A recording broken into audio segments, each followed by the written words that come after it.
We got it. Let's see if we can get in. Okay, so we are live now. I gotta make sure you all can hear me. So I'm going to give you a few moments. If you are on the phone lines, please hop back in the blue room. Let me know if you can hear me. So you can hear. Yes, much better. Okay, you can hear. All right. Ooh, what a ride. Okay, so I'm going to play. We're going to start this all over again, especially for those of you who are in the blue room. We're going to start this all over just to make sure that you can hear. So give me 1 second. And mainly checking for the blue room. Mainly checking for the blue room. Okay. So welcome back and thank you all for your patience. Oh my goodness. Now, can you hear the music and can you hear me? That's the main thing. I want to make sure that you all can hear me. You can hear the music. We can still hear on the phone lines. Oh yeah. Okay. Whoo. Yeah. We riding the cosmic waves. We're definitely going to be talking about overstanding spiritual war. It's a lot going on in these cosmic streets, and I want to welcome you on in to Planet Remix Radio. Welcome. Welcome on in. So we had to sort of kind of ride these waves a little bit just to get in here, but we are in here, and I am truly grateful. So welcome on in to Planet Remix Radio. We got a lot to talk about. We've got so much to unpack. Well, not really. But we do have a lot of things we do need to touch on and we need to talk about. So welcome on in. The blue room is open. I do want to give you those cosmic directions so you can find your way on over. And you can join us in the blue room. If you have not experienced the infamous, world famous, galactic famous blue room, I'm going to invite you to join us now in the blue room. So here's the cosmic directions. You're going to come on over to YouTube. And once you get to YouTube, you're going to type in Blue, B-L-U-E, and then Raz, R-A-S, and then Berry, B-E-R-R-Y, and that is going to get you locked in. I also want to let you know the phone lines are open, and you're more than welcome to get on those phone lines. In fact, I want to encourage you to, because I will be taking your calls during the latter half of the show tonight. That number, 515-605-9794 is the number to call. Lock it in. Lock it in. For our international callers, you do need to dial the U.S. country code or come over to I don't have to say that, blogtalkradio.com/the-remix. Hit the direct connect and you will be tapped in to Planet Remix Radio. Welcome on in, everyone. I'm Ms.Blue, the Soulful Oracle. And oh yeah, we are live. We are live, broadcasting from planet Earth. Welcome to the seen and the unseen to Planet Remix Radio. My. What a time. What a time to be alive, growing up on planet Earth. We're going to be talking about overstanding spiritual warfare. You asked for it. You got it. This is a special request tonight. Oh, yeah.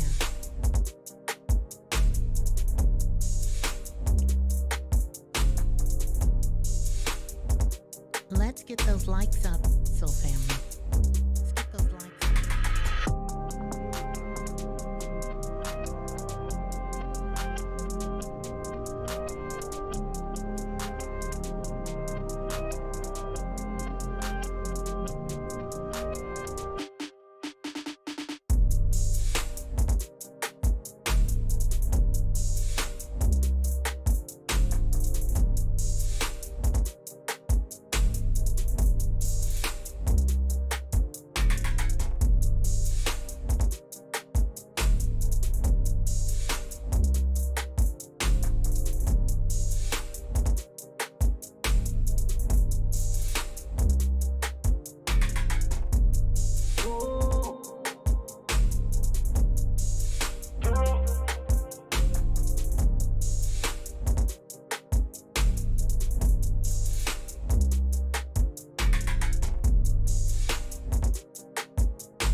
Oh, my goodness.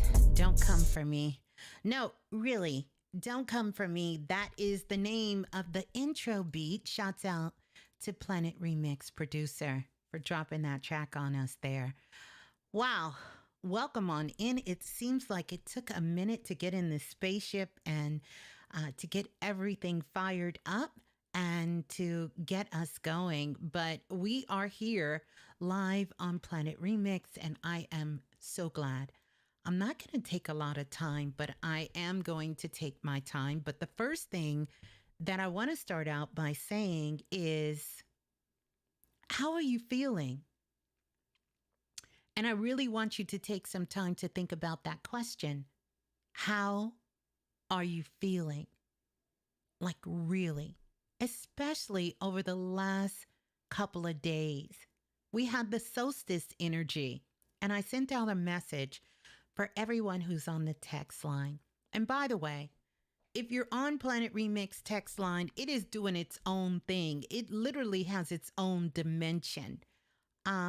So I am working to see if I can at least get it to stay in our galaxy, because sometimes the messages are a direct connect with you guys, but sometimes you're sending me messages and I'm not getting a direct connect.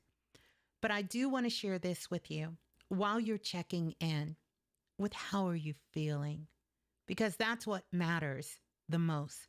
How are you honestly feeling? A lot of things have been coming to the surface in these last couple of days. And I know you can feel it because I've been reading your emails for the whole entire week and even parts of last week. And it's sort of something you can feel in the air. And many of you have coined this. You feel like there's some sort of spiritual warfare that either is happening or about to occur.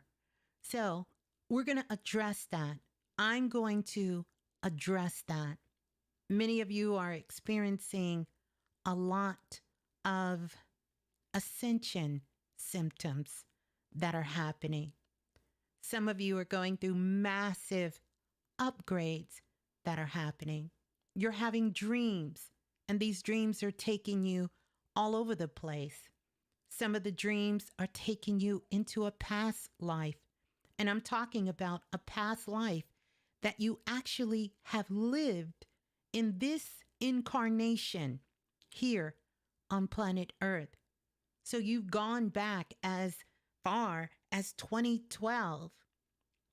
Some of you are revisiting things that happened during the summer of 2022. And it's hitting you straight in the heart, straight in the heart, straight in the mind. And many of you have found yourself immersed into these milky waters that are going on with everything happening in the seas all over the planet. Yeah. So we're going to talk about what does it all mean?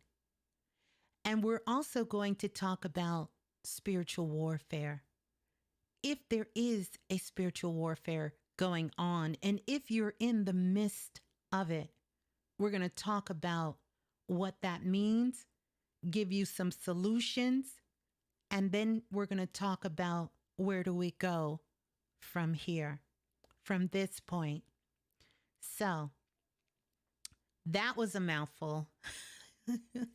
That was a mouthful. But let me go back to the text line really quick. So here's the issue with the text line. That text line was set up and dedicated specifically for you.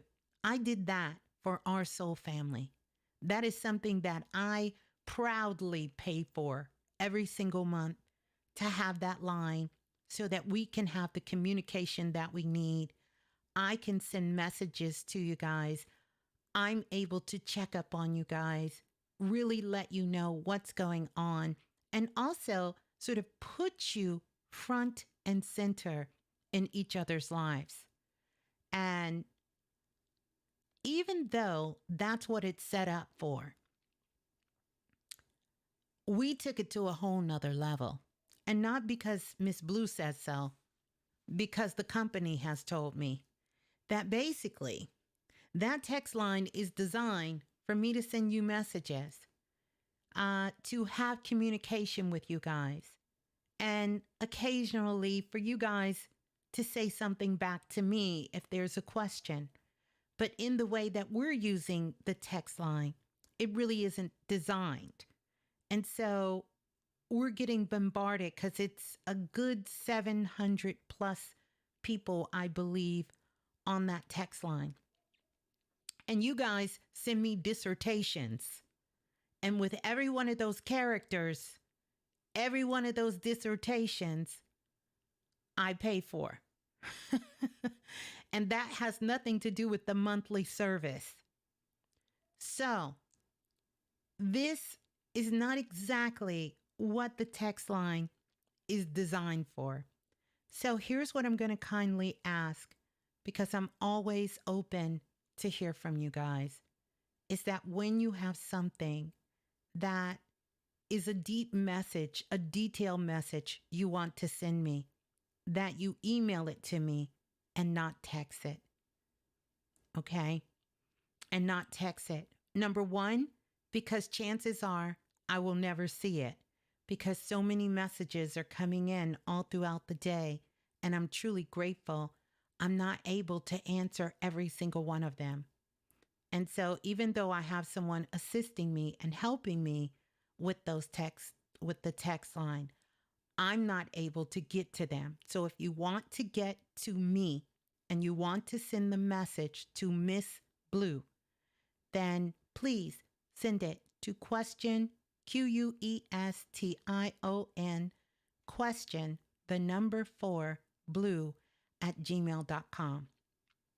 Yes, it's a lot going on over there, but I have a better chance of really getting that message directly to me than if you send it to me on the text line. So I want to thank you all for understanding, because many of you let me know immediately when there was an issue with the text line, if the messages were going through or not going through. And I'm thankful because otherwise I wouldn't have known whether the message was able to go through or not. So that was the first insight that, Houston, as they say, we have a problem. And so we officially blew the text line up. Yeah. We officially did it. We did. Yeah. So I love it because you guys are so in tuned and you are so in focus to what is happening. And it really has helped all of us. So please don't stop. Many of you send me videos. You send me messages. You send me links to articles. You send me things. And I want you to continue to do that. But I ask that you please email it to me. And if it is something longer than maybe a sentence or two, that you send it to Question for Blue and not on the text line so I can make sure. I'm in the process of working and seeing how I can sort of get something to upgrade that's not going to cost thousands of dollars a month, because I don't see the point of spending those resources in that arena when we can use it for something else. And so that's one of the ways that I would suggest that we do that so we can kind of keep that thing moving, keep it moving in a good way. So just kind of want to put it out there because we got family business and I want to hear and really connect with you guys.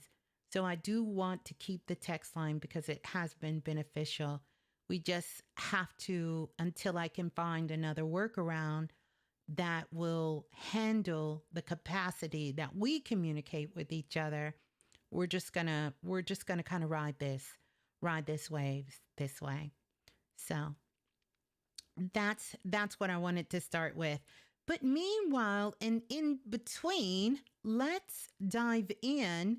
And I want to know, how are you all feeling? So have you had an opportunity to check in with how you're feeling? I know many of you have emailed me and you text me and you let me know how you're feeling and how you're doing. So no worries. You're going to get some clarity here. And that's certainly my goal. That's certainly the goal of the guides that we're going to be working on. And can you believe it is already, my goodness, it is already June 23rd. We are moving fast through the summer months. My goodness. And by the way, happy born day to all of my Cancers in the building. So happy born day to all of the Cancers in the building. We are officially in Cancer season. Where my Cancers at?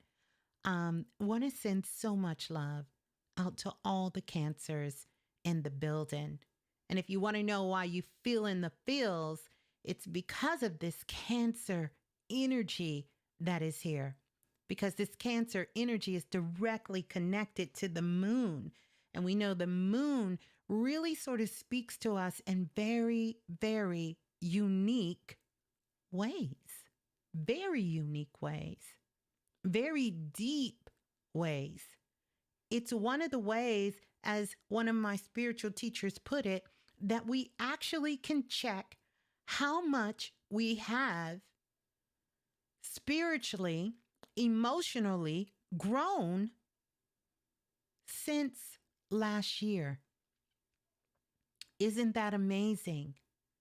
This is one of the ways that you really can measure your maturity when it comes to you understanding your emotions. How well have you grown since last year? Think about it. What were you doing? What were you feeling? What was happening in your life around this time last year? What? And now, look at you now. Look at where you are. Look at where your self-love is for yourself at this particular time. Can you see?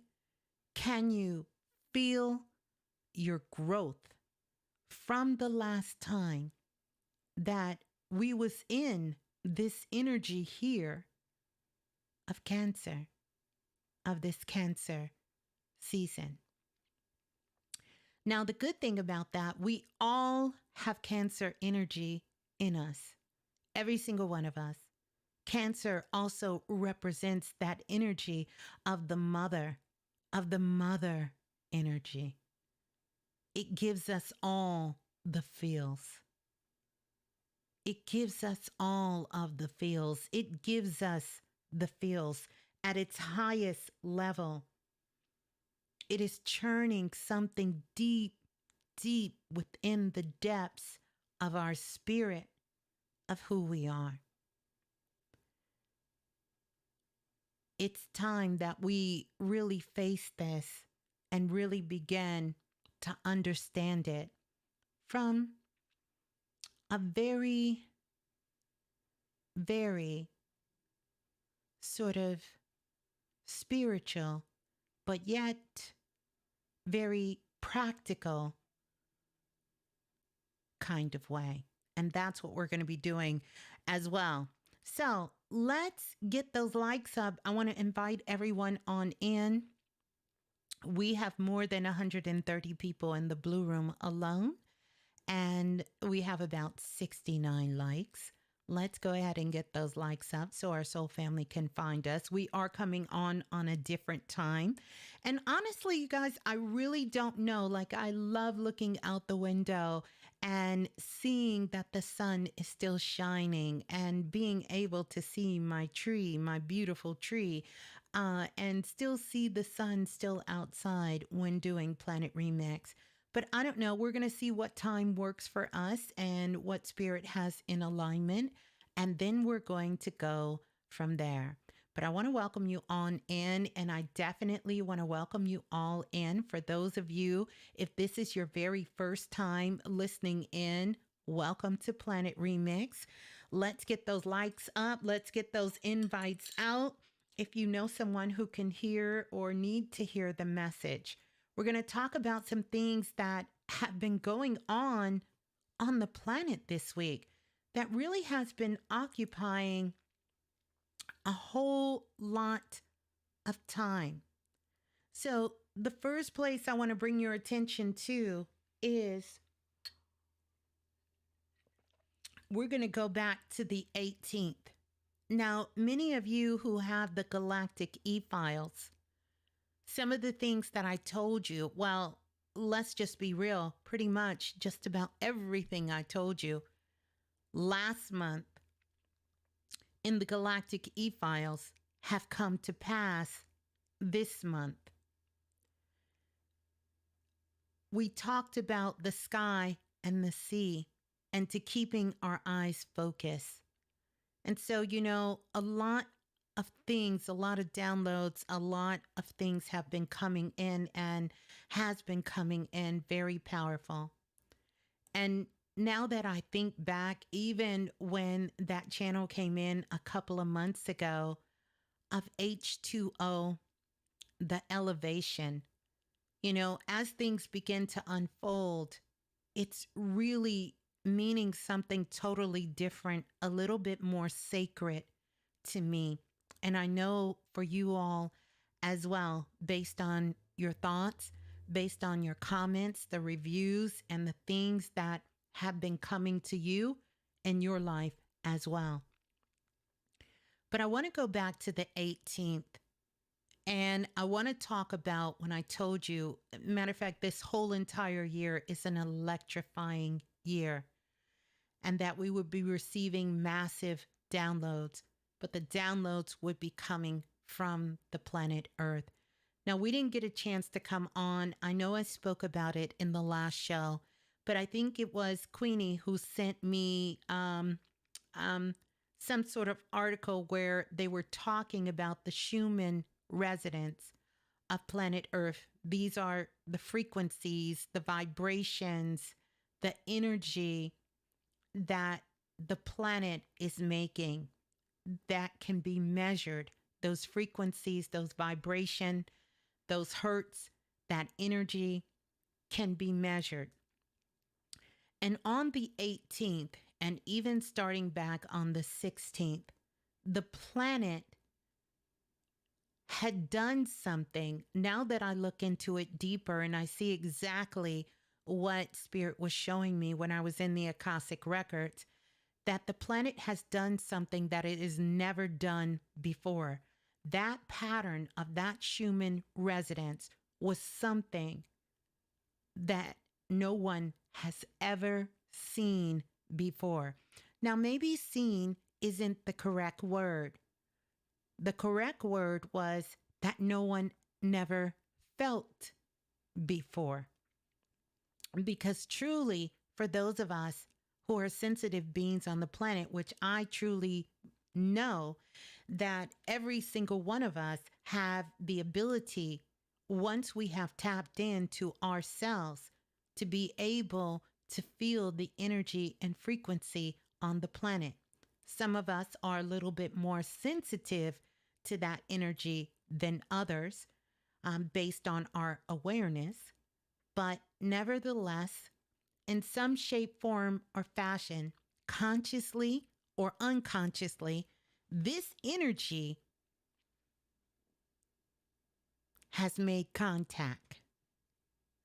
Now, some interesting things happen on the 18th when the Schumann resonance was at its peak.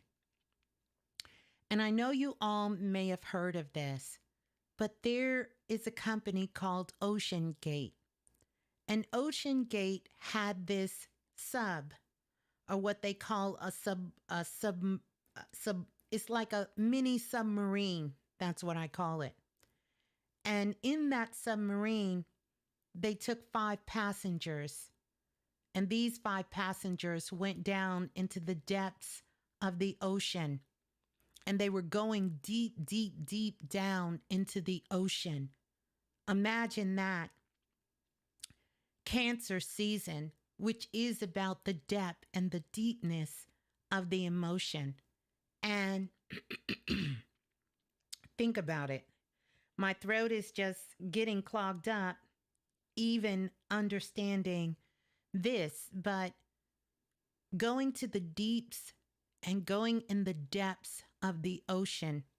Now, I watched a video by this brother named Ace, who travels all over the world, going to different places, particularly those of the African diaspora. And he was talking with a gentleman who had, over the course of his life, he's still alive, but thus far, he had built 2 submarines. And I don't remember the island where he was at, where he was living, but he was talking about the ocean. And he was also talking about how he's seen things that most people in the world have never, ever seen in their life. And he said that the submarine he first built, he started working on the very first one when he was about 9 years old. And that's when he read a book. And that book sort of opened him up to the world of the sea. And ever since then, he had been fascinated and so connected to the ocean. And he started building a submarine. When he was 15, 16, he took that submarine and he went into the ocean. Fast forward, he built another one, and this one is still standing. And the place where he was, he said, more expeditions have been done at that particular location than anywhere in the world. And that his mini sub could go down 2,000 feet. And he started to talk about what happens when you get in the water. And if any of you have ever been in the water, you know it's a very fascinating place. Now, I'm not talking about your pool in your backyard or the community pool at the YMCA. I'm not talking about the lake that's in the middle of your city or your country or your little town. I'm talking about the ocean. I'm talking about the seas. If you've ever been on a cruise, if you've ever been on a boat, and if you've ever been in the ocean, it is a different kind of energy that you feel when you're in the ocean, because you don't really get to understand its vastness of how deep it is. I know there's so many explorations of us trying to go to outer space and being fascinated by our galaxy and beyond, Mars and Venus and all of these planets that we're discovering. But as deep as we can go into outer space, I want you to understand that our ocean goes just as deep.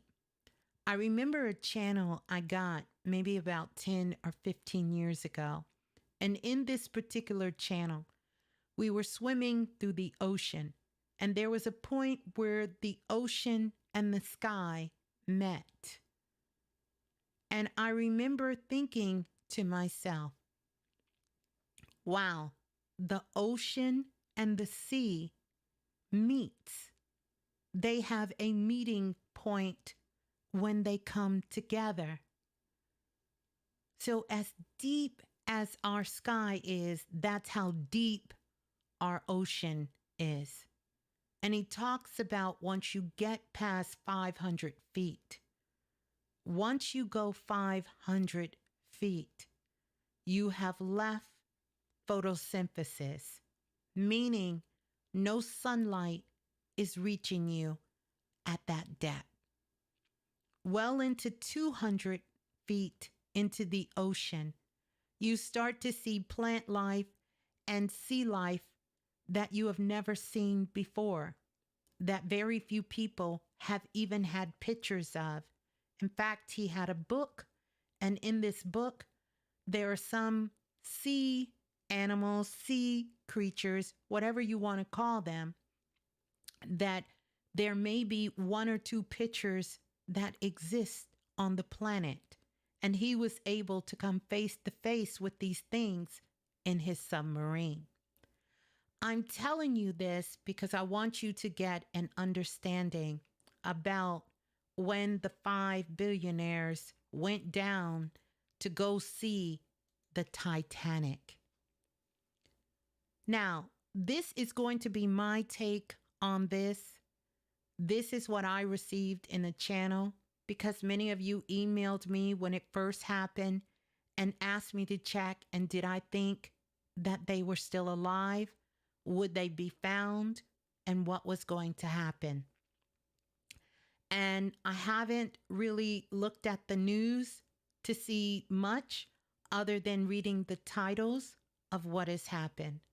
But here's what I said when it first was reported and they were talking about it, is that number one, immediately when they started to go down, they got sucked in through a portal, a current that sucked them down.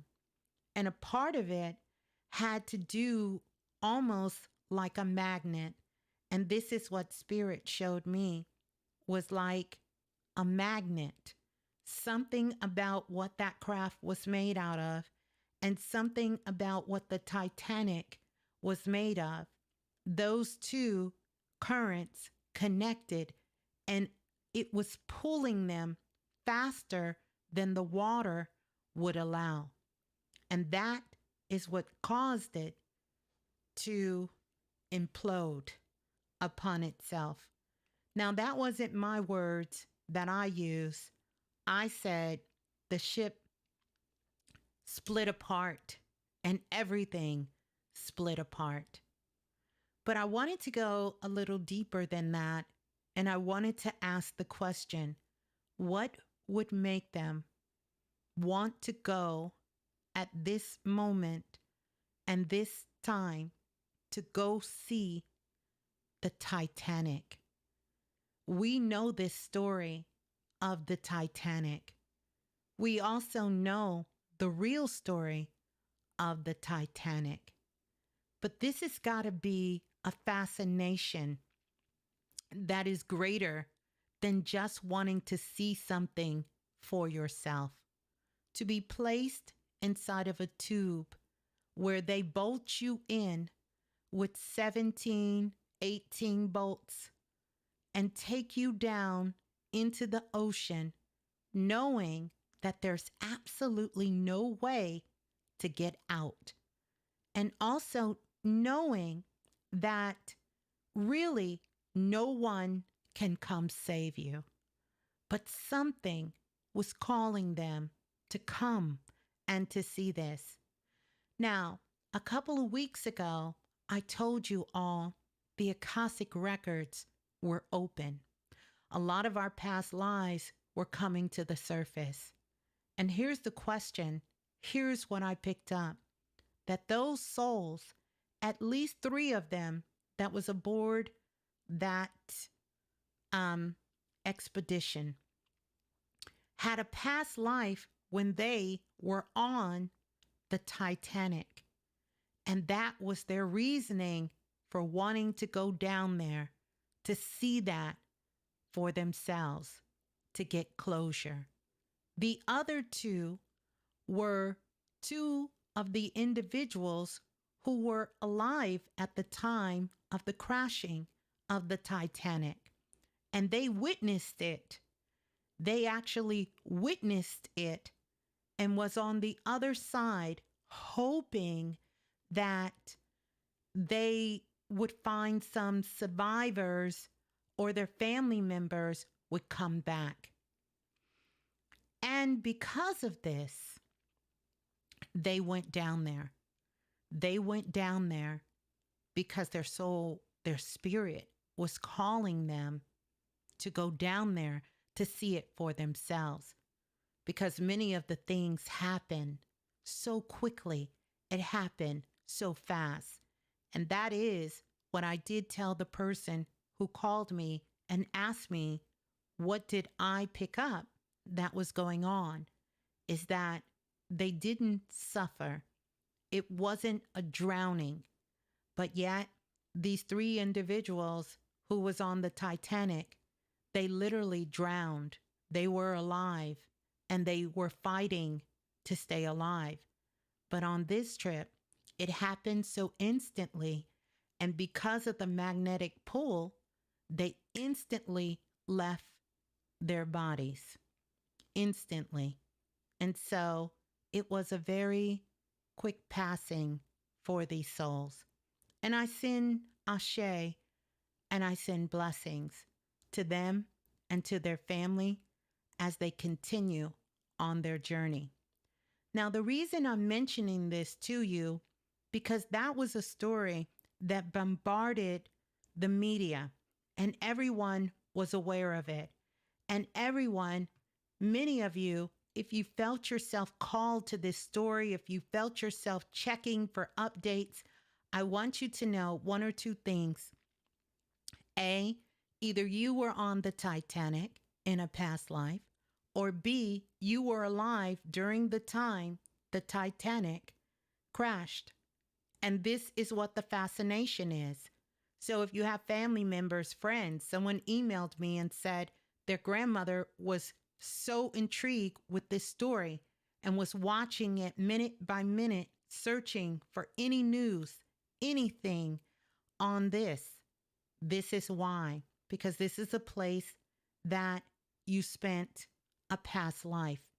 Now, I don't have to tell you, and I'm not here to convince you that past lives are real, but I've been working in the Akashic records, and there's many Akashic record readers on the planet.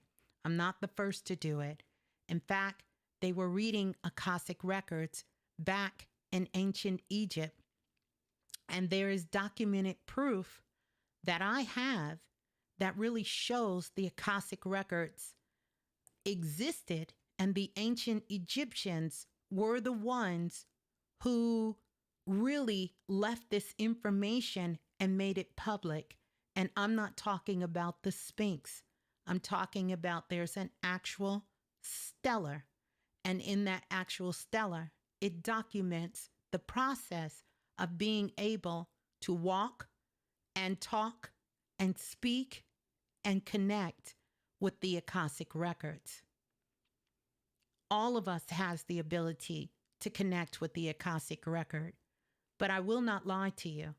There are some of us on the planet, and a part of our work here is to connect with those Akashic records and not just read them for ourselves, because everyone can read the records for themselves, but everyone cannot read the records for the collective or for the world.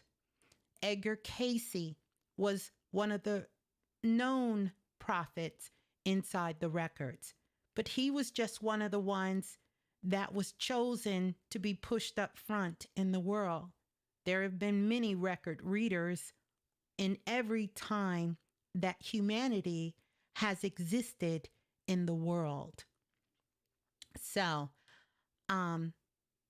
this information about the documentation of the records, the Akashic records, and the premier files was first handed over to me.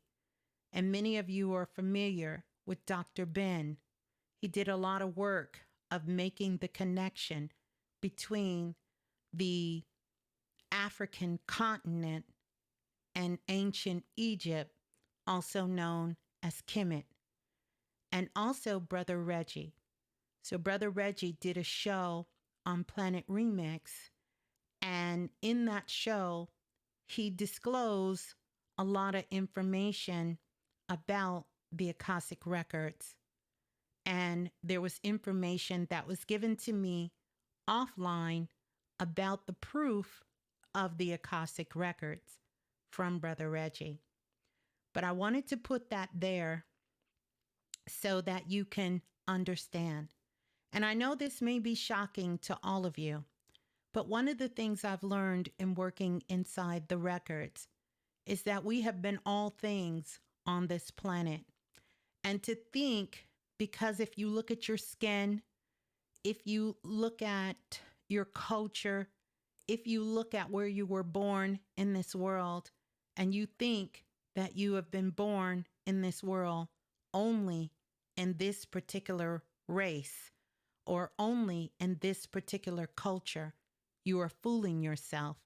You have been everything on this planet, including the elements that exist on this planet, including the animals that exist on this planet.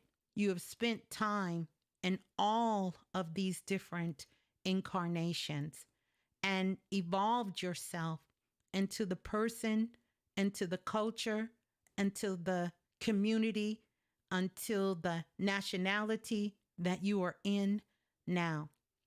And you have brought all of your purposes with you at this particular time. But the world will come to see that when it is time for the majority on the planet to really understand that we are more alike than we are separate, because so many things are happening that we cannot deny each other. We cannot deny the spirit, because we are all spiritual beings on the planet. So getting back to the 18th and this residence, this human residence that was happening.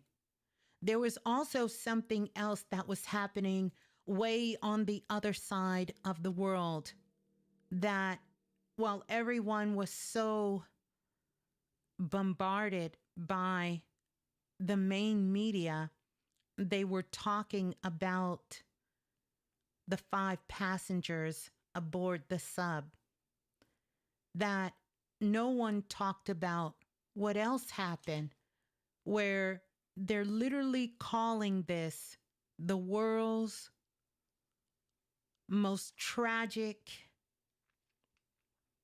killing on a sinking ship. And that is more than 300 Pakistani refugees were attempting to make their way into Greece when the boat off the coast of Greece started to sink. And now they know that hundreds upon hundreds are dead, were killed, because no one came to rescue them. They were leaving Pakistan, these refugees, and it's a major crisis going on. And I understand that the world has been focused on the 5, but what about this 300 plus that, not my words, CNN called more than 300 killed on a sinking ship? We have to start valuing all life as the same. Because here we are getting updates. We have multiple countries, and I think they all should have went out there, but we have multiple countries attempting to look for these bodies, look for this sub. But you have more than 300 people killed on a sinking ship. They're refugees leaving Pakistan. They're calling it the world's worst migration route. But here's the thing. Thousands, tens of thousands are seeking sanctuary from the war, from prosecution, and also from poverty. And they were going to Greece seeking refuge. We are not even seeing this make the news. No one's talking about it. You have to dig to find articles on it. There is no interruption of your program. There is no special report. None of this is coming out. And these are the things that we have to make sure that we are mindful of. So to answer the question that many of you have been asking me this week and last week, is there a spiritual war going on? And the answer to the question is yes. But we're going to talk about what exactly that means. What we're going to focus on, because we do things different here on Planet Remix, is I want you to overstand spiritual war. And that's where we're going to head next. It's a few other things that I do want to tell you. We started the show, figuring out and riding these cosmic waves. So we're going to take a little bit of a break. We're going to listen to some Ms.Blue, and we're going to continue here live on Planet Remix. Let's get those likes up for everyone in the building.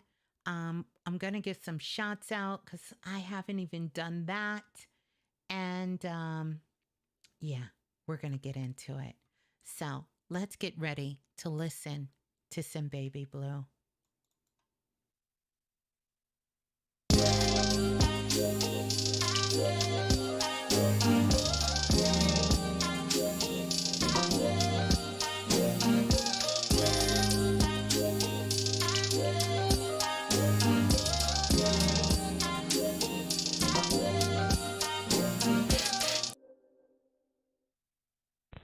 La la la la, the remix. Hey, this is Ms.Blue, and remember, if nothing else moves you, life will. And that is so true. Say it with me. If nothing else moves you, life will. If nothing else moves you, life will. if nothing else moves you, life will.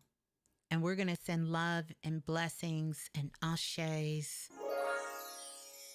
out to all of those who are lost at sea. Ashe. Ashe to the ancestors. Ashe. Yeah. Yeah. Mm-hmm. Whew. What a way. What a way for us to start out the share. Oh my goodness. Well, the first thing I want to say, let me do this. I want to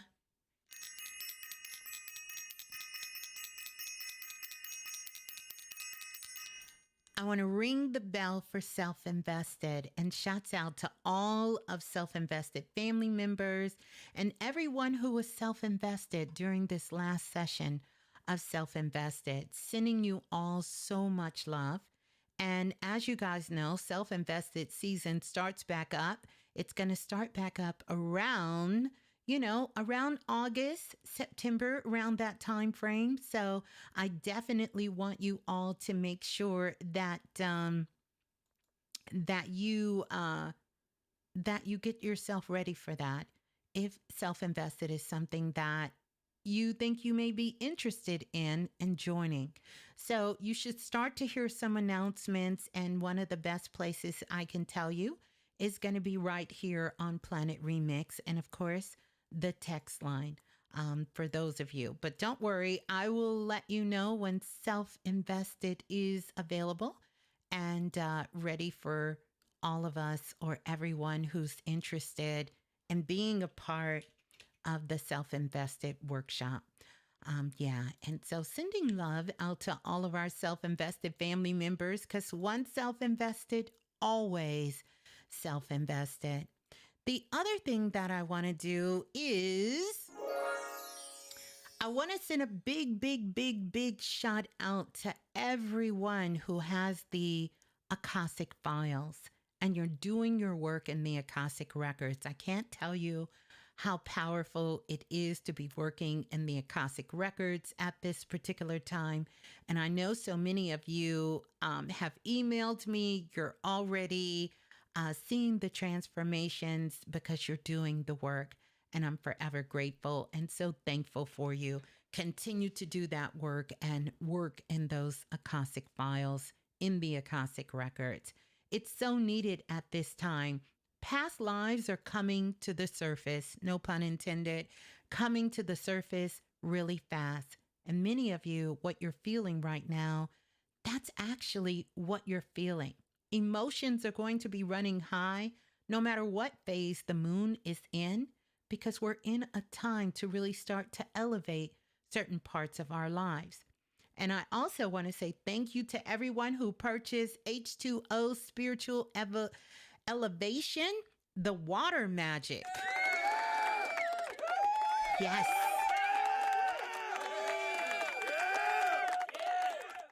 Definitely taking you to a 5D level, and I want you to keep working with that. That is something that you can have that practice and work with it for the rest of your life. It will serve you well. It's one of those great tools and one of those great step-by-step, things that you can do to really help train your energy, help reprogram your subconscious mind, clear your physical aura and your energetic aura, and reset your body. And also, there's still some available. I can't believe it, but it is still some available. And I also want to say shouts out to everyone who got the Galactic e-files for last month. And thank you to everyone who participated in the call. Please do not forget to go back and leave a review for the Galactic e-files, Volume 1. Remember, I told you guys right now, Spirit is really calling me to do this every single month for the Galactic e-files. And that was Volume 1. Well, Volume 2 is ready. It's available for you and it is ready. But let me tell you what I decided to do twice for this Volume 2.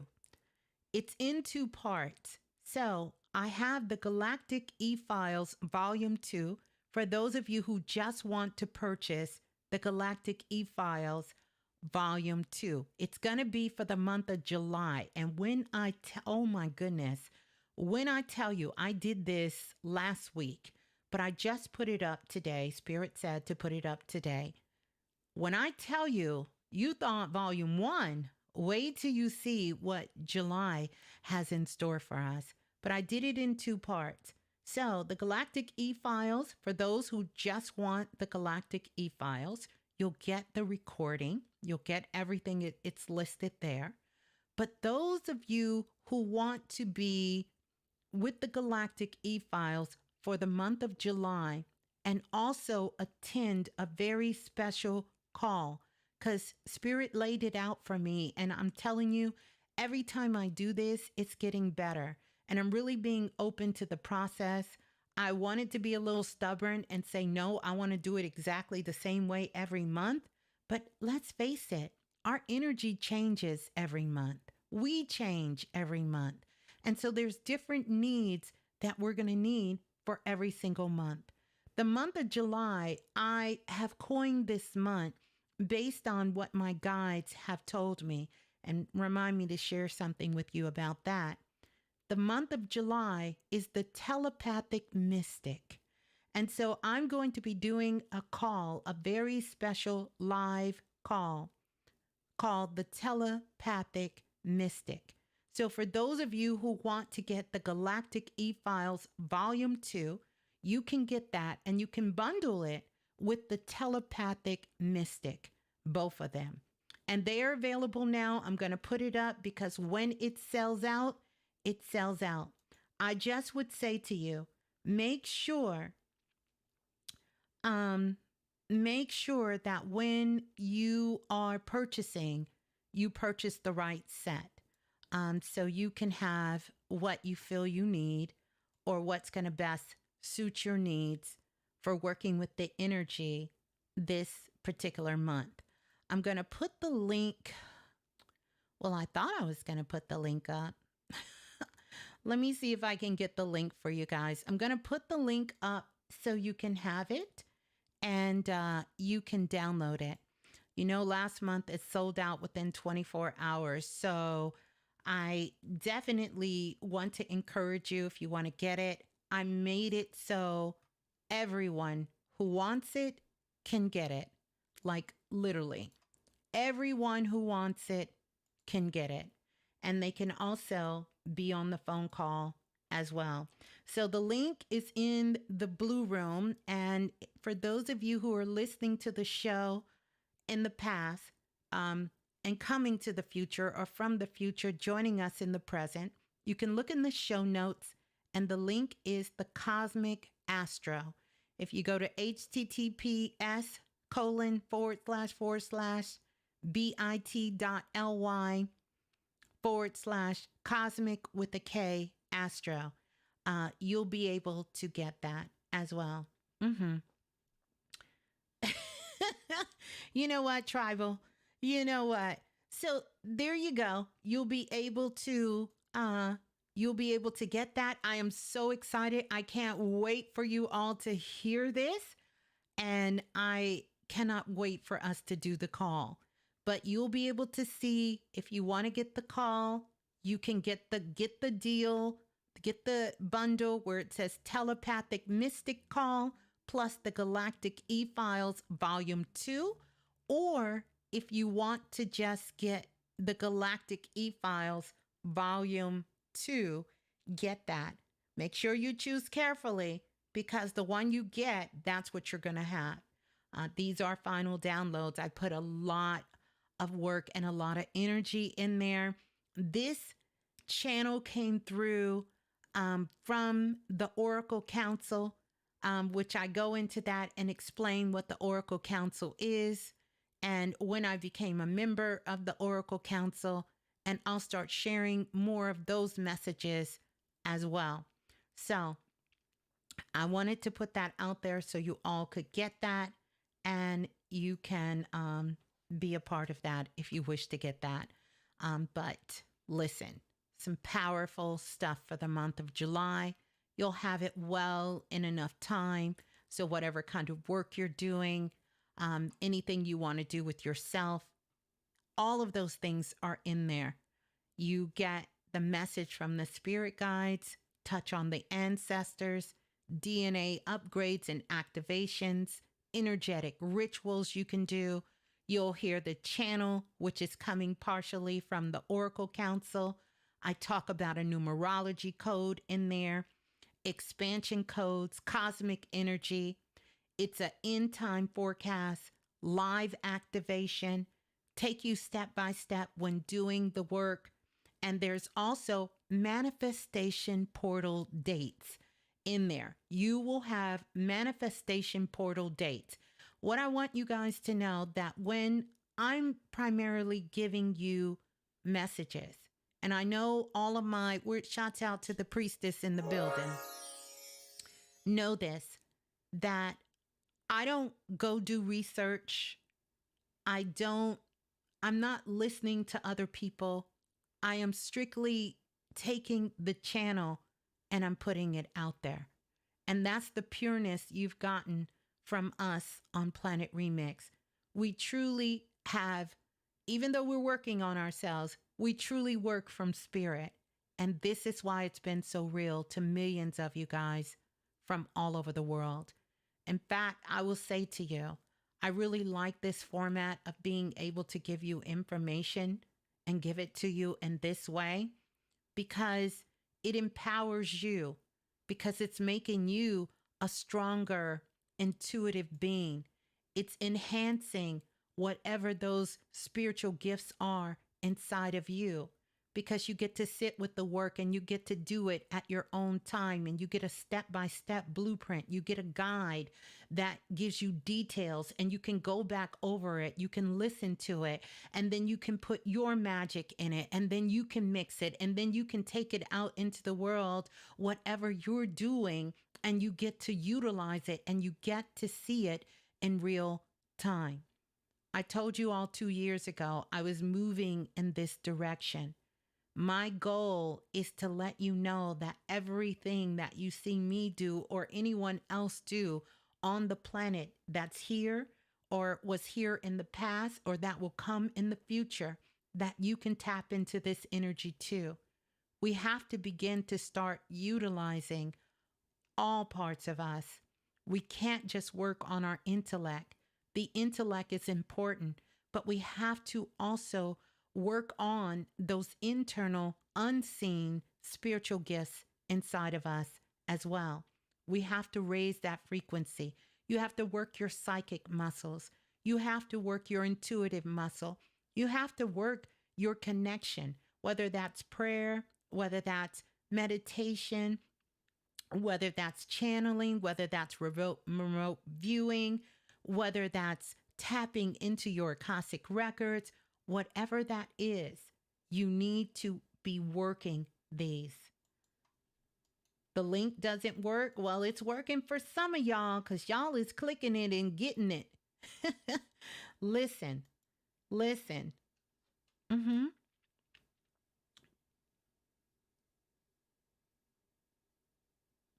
Try it again and see if that link works.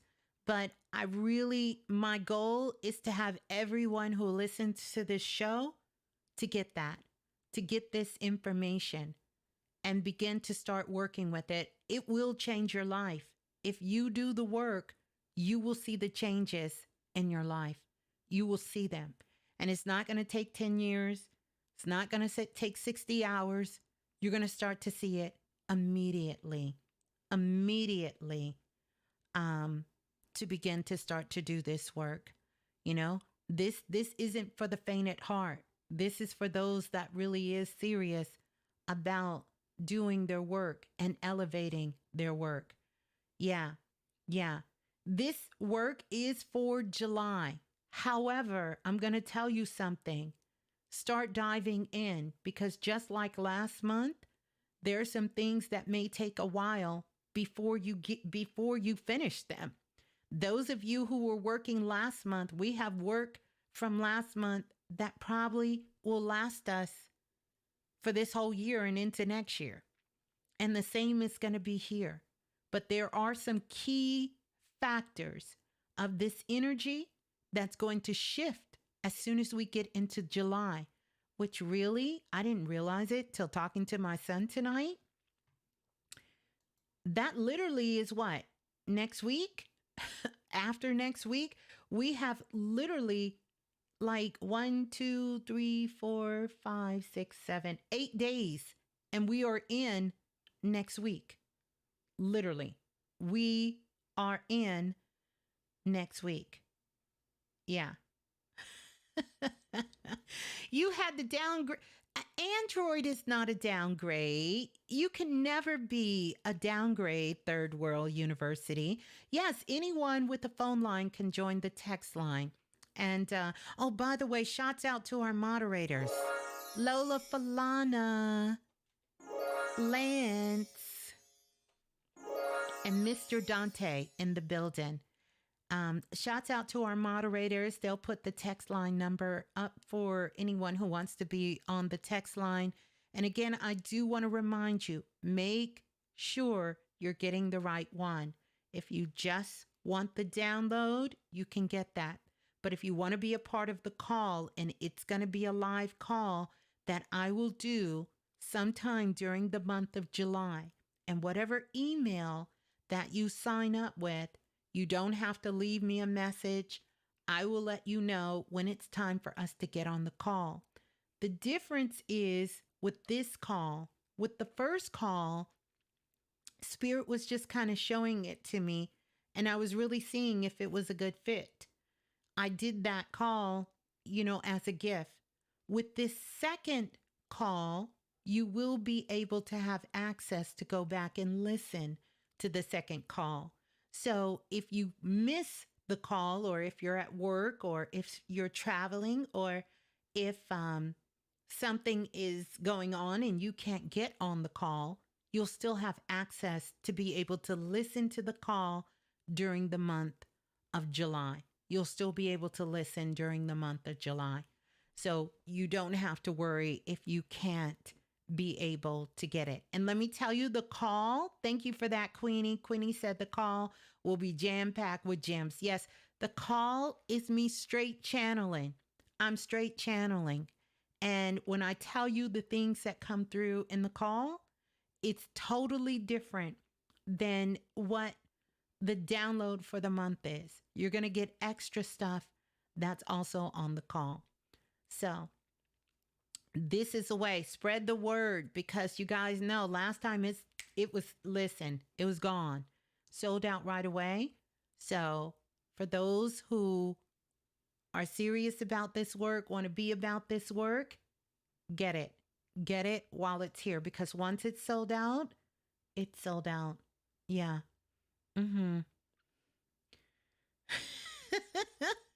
Yeah, imagine people 200 years from now coming in here, and look how much they would have benefited from all of us doing the work. We will be the ancestors yet again, and we will have set the precedence and set the bar pretty high for that.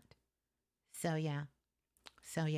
So I wanted to make sure that everyone was aware and had this available, so that if it's something that you're interested in, you can dive in and you can get it.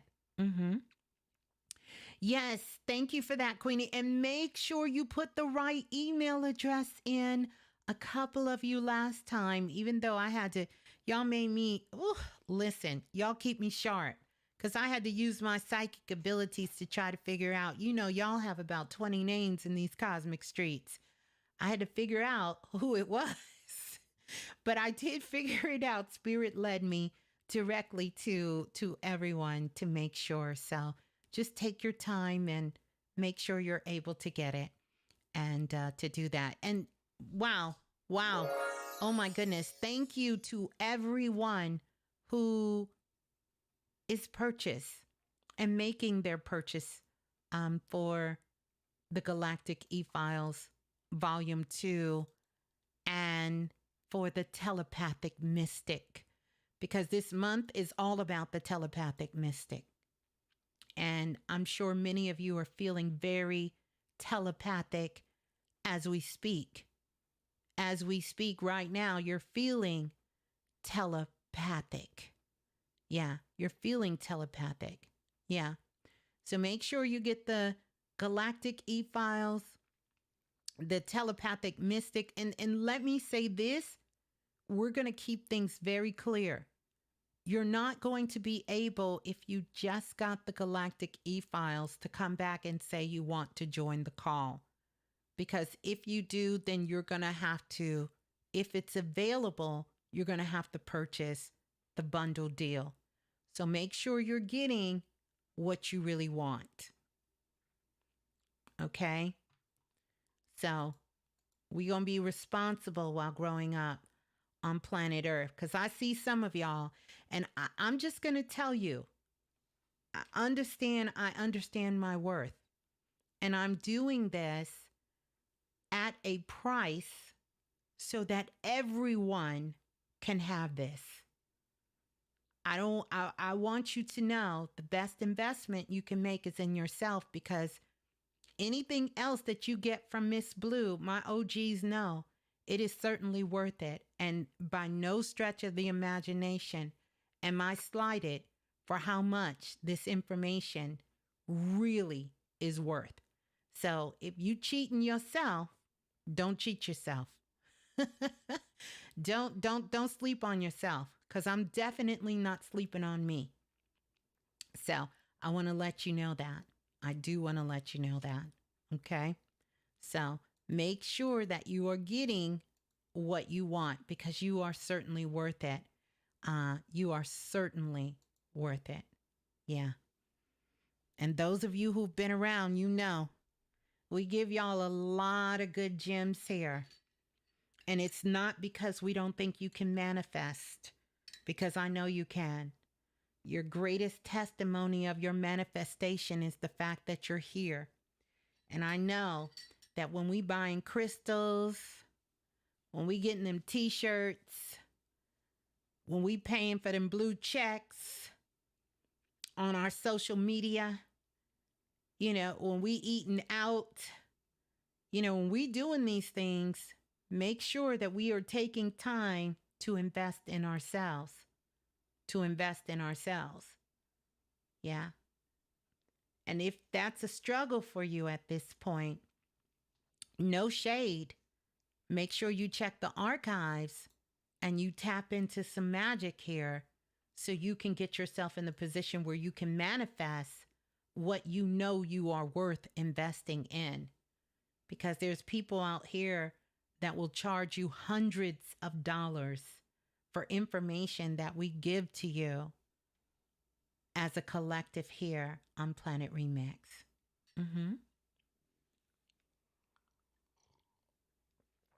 So, all right, let's keep going, because we got to dive into this whole thing about the spiritual warfare and what it's all about and what's really happening. Look at you and look at you and look at you.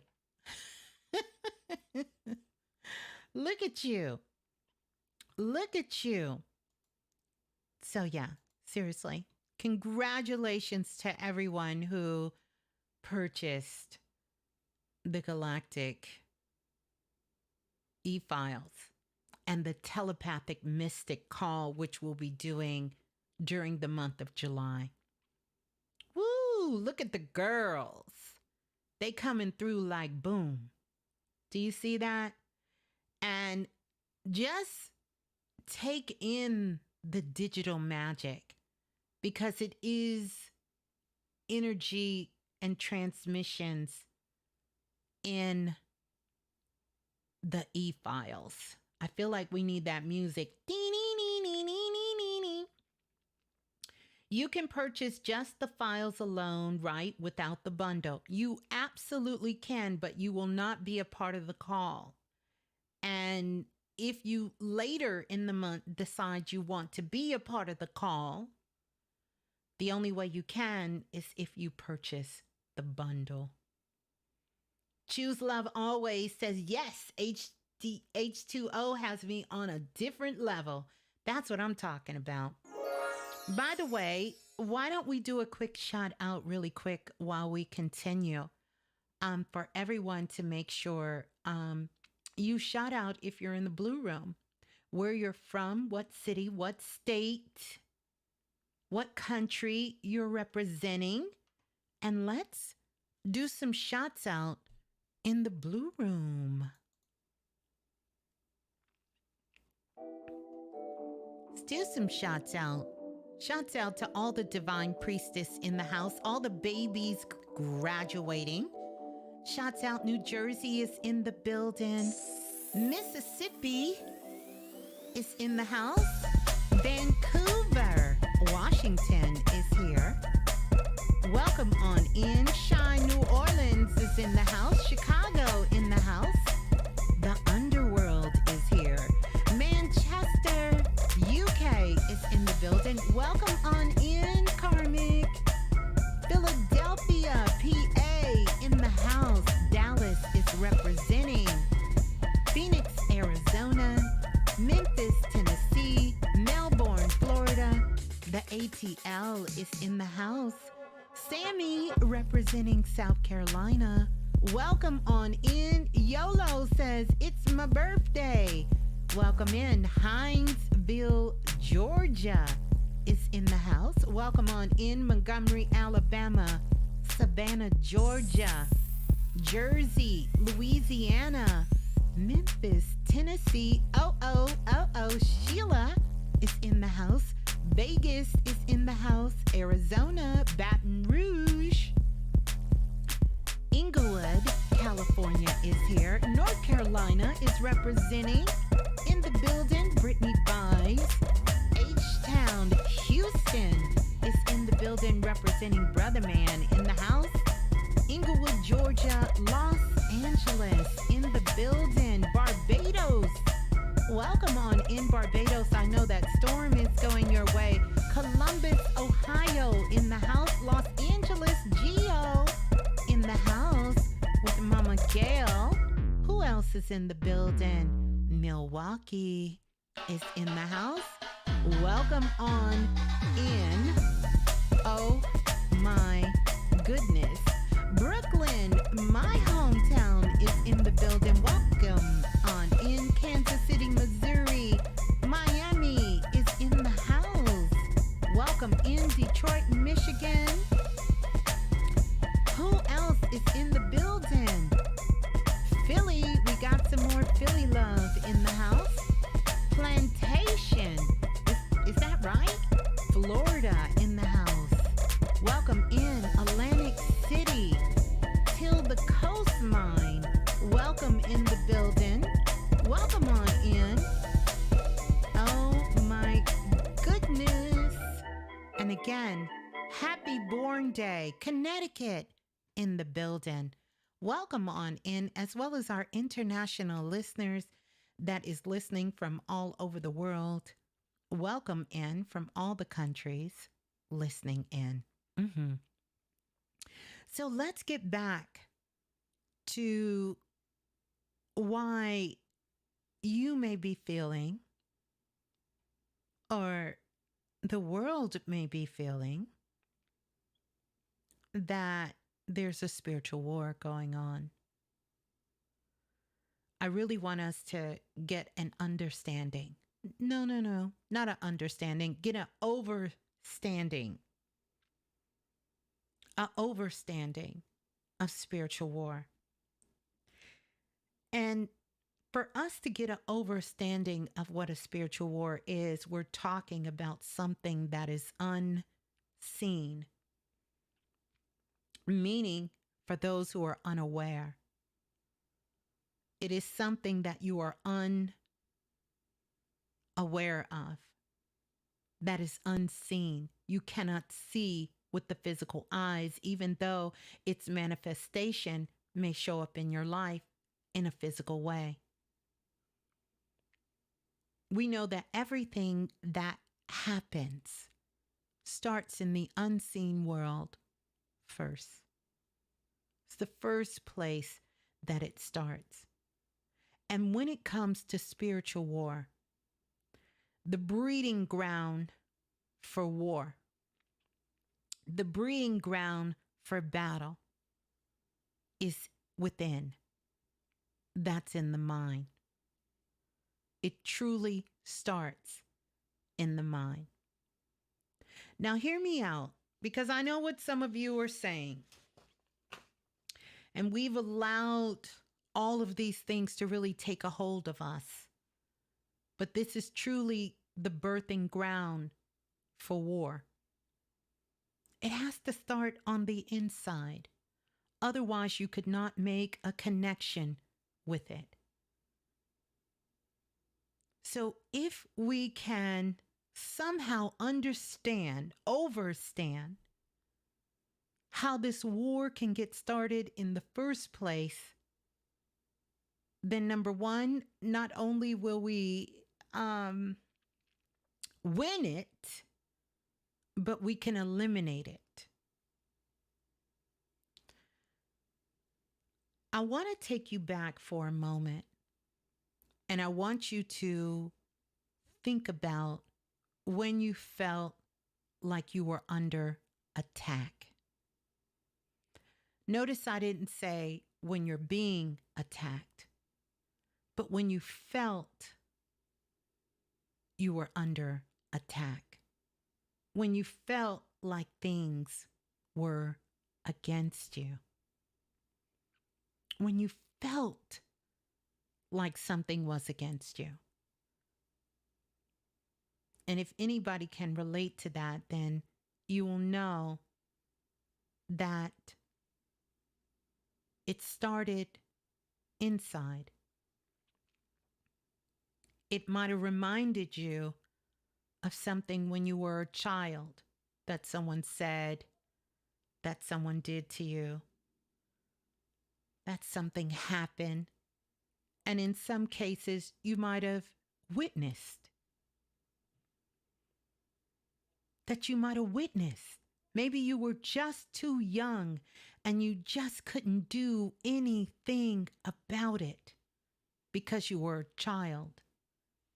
Maybe you witnessed someone attacking your mother or your loved one, and that could have very well have been your father or someone very close to your mother, causing them harm, but it was nothing you could do about it.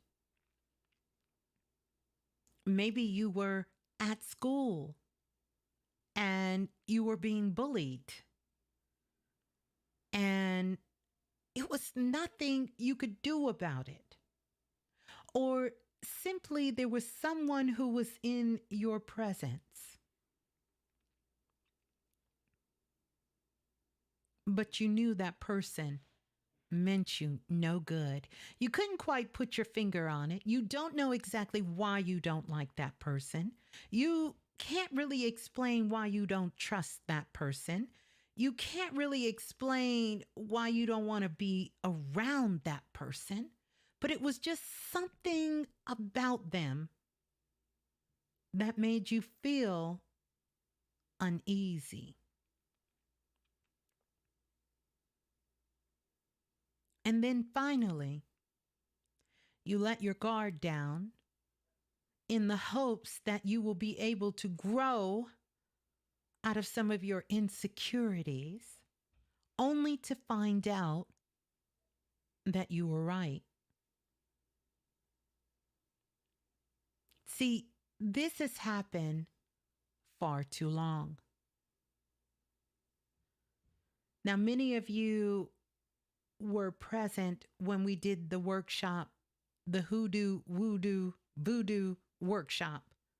And we talked about the exchange of energy.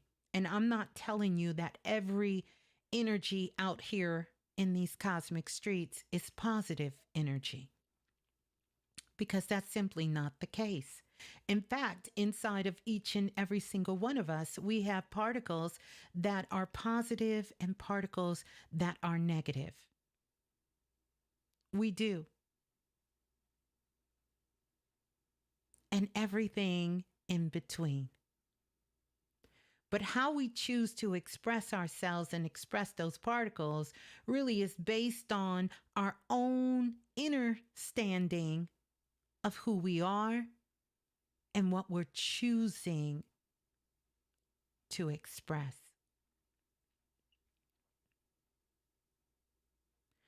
The mind is fresh fertilizer. And whatever we put in the mind has a possibility of growing. And sometimes we entertain things that we don't want to be about, but we know it doesn't work that way because we're taking it in. It's a part of who we are. It's a part of what we do.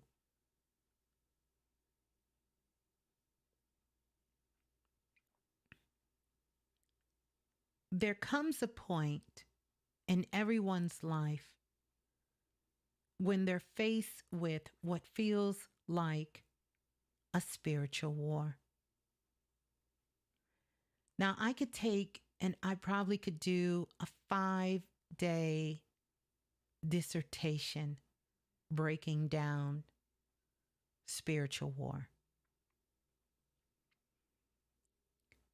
But some years ago, my guides really sort of showed me how to get a overstanding of spiritual war very quickly and how to get out of it, how to get out of a spiritual war.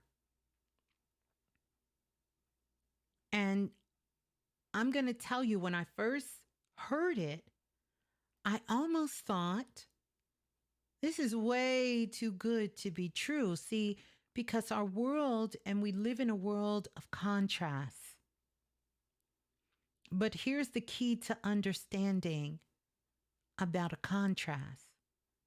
The world is contrast, but you don't have to live in the world.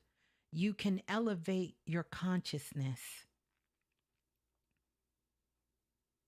That's why everyone is on this 5D, because when you elevate yourself to the 5D, you get out of contrast.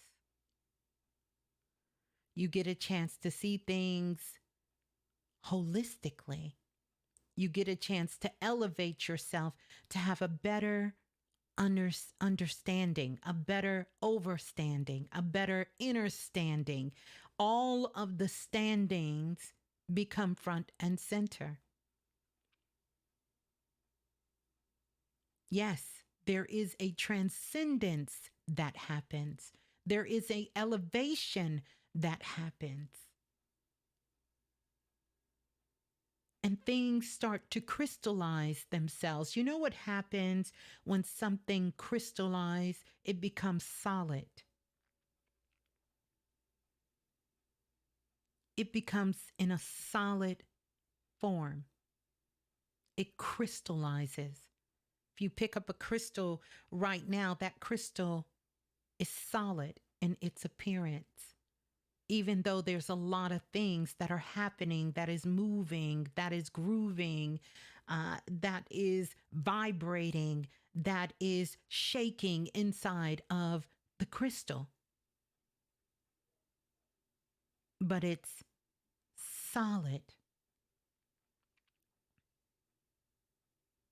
So this is what you have to do. I want everyone to grab a piece of paper, and I want you to write the word spiritual out.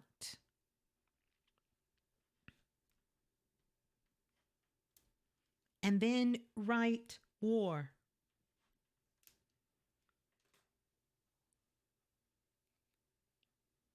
If you write the word spiritual war out, I want you to circle the word war and then circle the word spiritual. In the word spiritual, you will see, starting with the R, the word ritual. This is what ritual does. It's a big part of being spiritual. And the sister Nehemiah Somé, which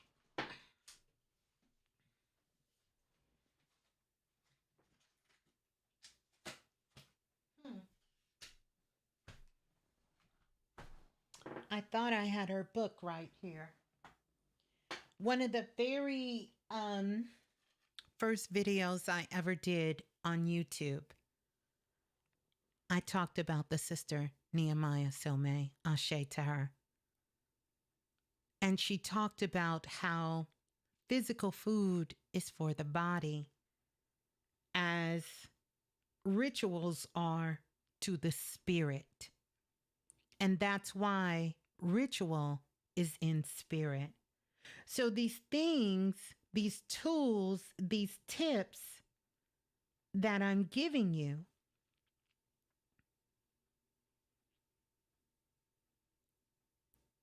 is food. The things you're learning is food for your spirit. And that's what rituals are. It feeds the spirit.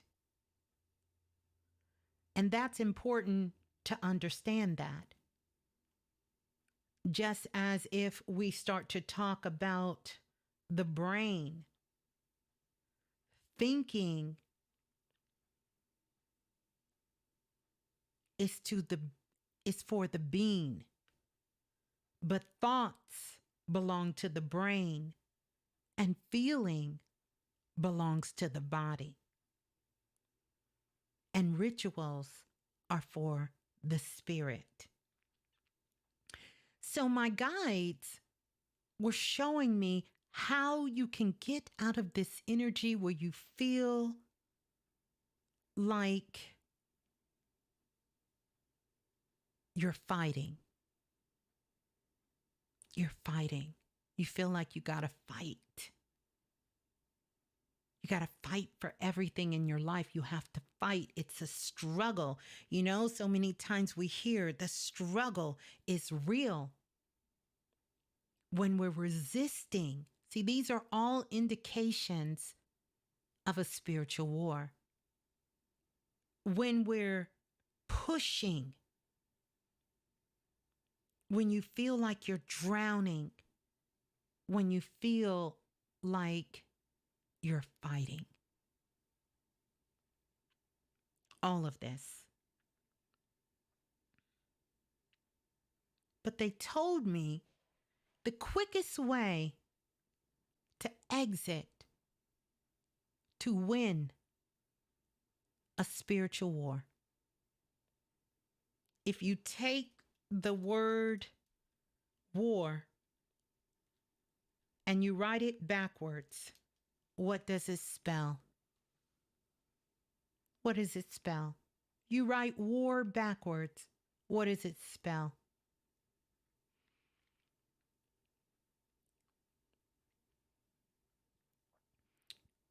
I'm going to wait for the Blue Room to help me out. Thank you, Lola. Thank you, Bella. It spells raw. It spells raw. Now, I want you to understand, my guides told me, how you get out the spiritual war is you have to be raw. You have to be raw, meaning you have to be real with yourself. You have to get real. And I know that's easier said than done, but to be raw means being in a natural state. That means you have not processed anything. Nothing is processed. You're not processing what other people are telling you. You're not processing what's happening to someone else in their life. You're not processing what someone else is doing on their timeline. You're not processing what happened 10, 15 years ago. You're not processing anything. The other thing about raw is it's in its natural state. It's not purified. Do you know what happens when you purify something? You're taking out all of the toxins. You're taking out all of the things that are unhealthy. And too many times we enter into spiritual war because we're dealing with things that need to be purified. Those things need to be purified within ourselves. They need to be purified within our lives. They need to be purified within our food. They need to be purified in our conversations. They need to be purified in our relationships. And my guide showed me, no, you got to keep it raw. It has to be in its natural state. It doesn't need to be processed. And it doesn't need to be purified. Too many times we have sacrificed ourselves and we have diluted ourselves. See, when something is not raw, it has been diluted. See, when you're raw, you don't have to dilute yourself. You don't have to dumb yourself down. You don't have to sit quietly. You don't have to stay in your lane.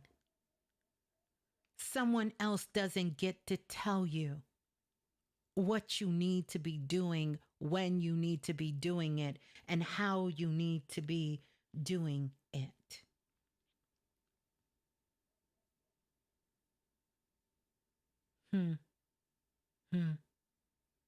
It's raw. It's raw. And my guides told me, you got to get raw. So for those of you who have the Know Your Magic audio workbook, that's when that message came to me. And I want to say that was back in 2010, 2011. It might have been before then. And my guides told me, you got to get raw. You got to be real. And you got to keep it sexy and keep it cool.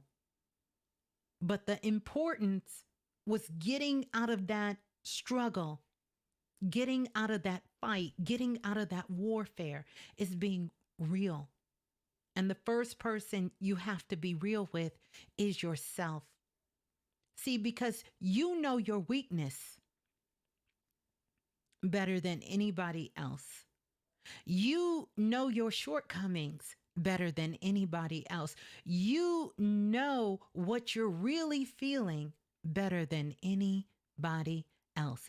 And a lot of things happen to us in our lives because we simply do not want to be raw with ourselves.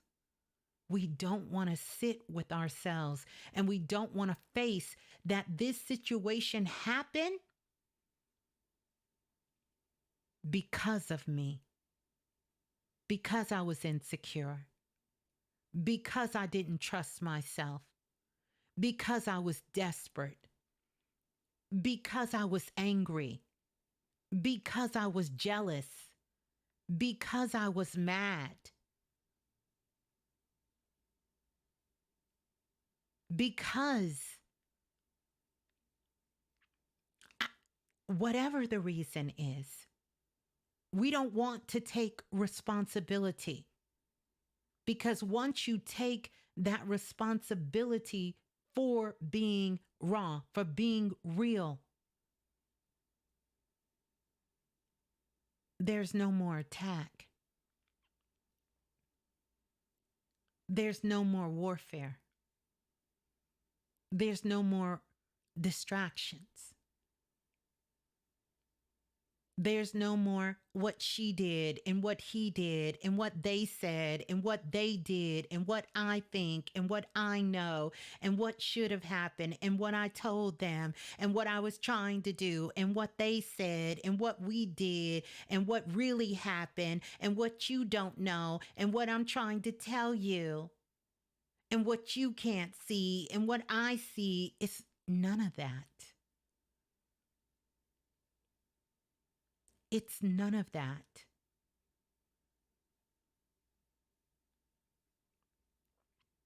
You will be able to overstand. Now, that's a word I haven't used in many, many days since I was studying with the Kemites. But the reason it's so significant at a time like now is because you gotta really overstand. And I know that's not a word we say often, but really, if you understood what overstand means, see, overstand means that you have the ability to keep on navigating your course, where you're headed, and to go beyond whatever that is. See, too many times we are taught when we're in a situation, we're just going to get out of this situation. What do we need to do to get out of the situation? No, no, no. I need you to overstand. I need you to be committed to go beyond just getting out of this situation, or just getting out of this feeling, or just getting out of this relationship, or just getting out of this job. You need to overstand. You need to go beyond that. Beyond it. You need to be committed to go beyond. This is why you'll see these people and they're in a loop. And soon as something go wrong in their life, they say, I'm in a spiritual warfare again. I'm in a because they never overstood what was happening. They didn't overstand. They didn't make the commitment to go beyond. We have to stop living one tragedy to the next, waiting for the next tragedy to happen, and taking that moment to breathe. We have to sit down and have a strategy and have a target, and you have to be able to quantify and say, I made it from here to there, and I'm committed to going beyond that. Yes. That's real ascension, April. That's what ascension is. You are committed to going beyond. I'm not going to just get to my point and stop. I'm committed to going beyond.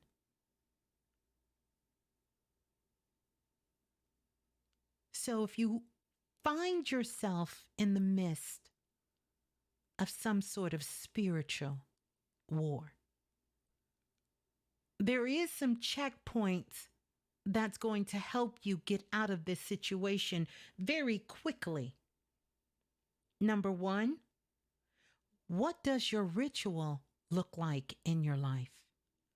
And I'm not talking about getting up every day, wrapping up your head, throwing on some white linen, lighting some sage, and sitting in the lotus position for 12 hours, humming or dancing in the flowers, although I'm not opposed to it. But I'm talking about the ritual of you. What does that look like? How much effort are you putting in to you for your elevation, and not merely for the sake of just repeating something because that's what everybody else is doing? See, rituals should be something very intimate. This is why when I give you all rituals, I give it to you in a way where it forces you to put your own energy into it. It forces you. You're not going to be humming my name. You're not going to be saying my words. You're going to have your words that you must say. You're going to have your actions you must do. You do the work. And because this ritual becomes a repetition, not only are you receiving the benefits, but you're also programming your energy for how you want to regulate your frequency and your vibration and reprogramming your subconscious mind. So if you're in a spiritual war, what does your ritual look like? What does your ritual look like for your mind, your body, and your spirit? Because you must take care of all of you. What is your energetic ritual? Do you do all of this work and then get on social media and make fun of people? Do you do all of this work and then get in the car and curse everybody out on the highway, flicking them off and doing all these kinds of things? What does your rituals look like? Because whatever those rituals are, we're going to see how your spirituality is showing up in your world. And then we must take care of all of us. This is what we have left behind. We only want to be quadriplegics.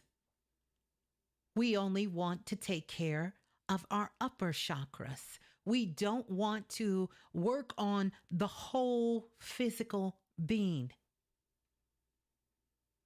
Now you get to decide what that looks like. But a part of this, when we get to the war part, you must take a look at your reality. And is your reality a reflection of that divine spiritual being growing up on planet Earth? Is that a reflection of you? Look at your life. Look at what the manifestation is. Look at it. Look at it. Look at your children, if you have small children. Look at their lives. Look at their food. Look at how they're living. Look at yourself. Take an honest look at yourself. Look at what you do on a day-to-day basis. How does it make you feel? Look at your yard. Look at your clothes. Look at your trash. Look at yourself. Open your closet. Pull out them drawers. Where is that reflection? Because if you feel you're in a spiritual war, just maybe, just maybe you haven't been raw enough with yourself. And this is why everything triggers you. And this is why you can't be around people. And this is why you can't connect with other people. And this is why everything on the outside is attacking or appears to be attacking. Just maybe.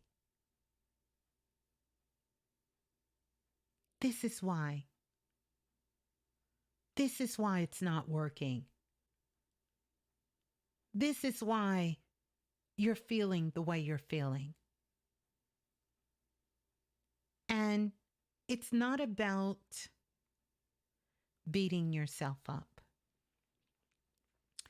Been there, done that. Used to have the t-shirt, but during one of my feng shui cleanings, I got rid of it. But this is about you having unconditional love for yourself.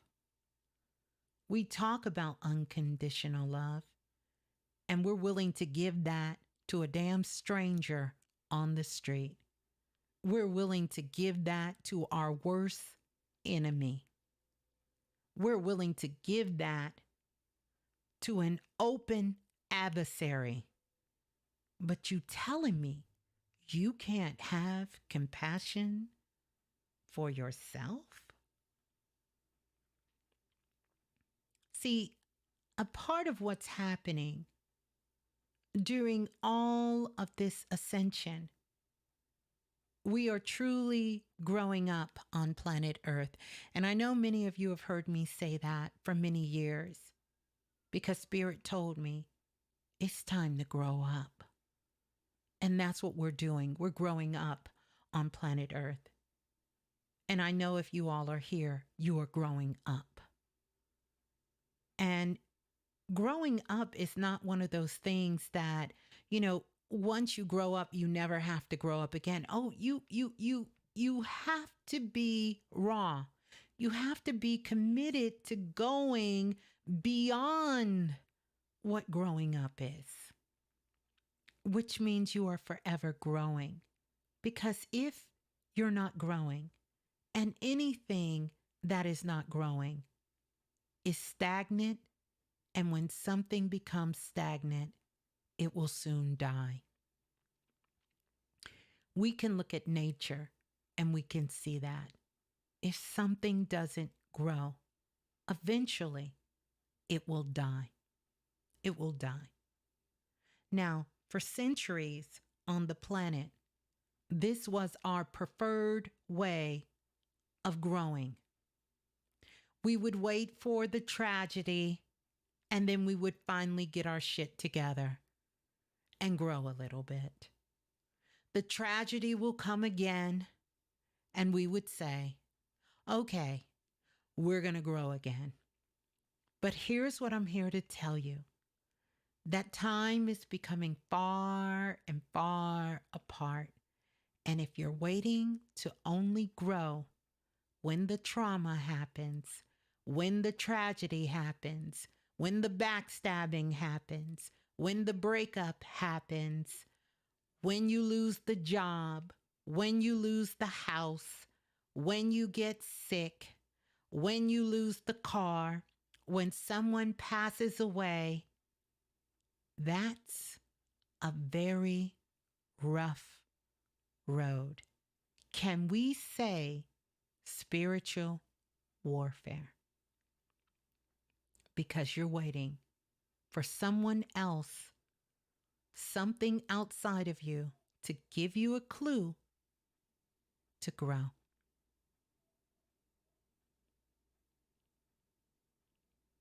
So, it's time, if you haven't done it, and you want to know what you've been feeling. You've been feeling the raw truth. And you may not know exactly what it is right now. But I promise you, if you sit quietly with yourself, if you give yourself a moment of silence with no distractions, sometimes even sitting in darkness, and begin to start asking the question, you will get the answer, and you will be able to get real raw with yourself and your reality. But don't worry.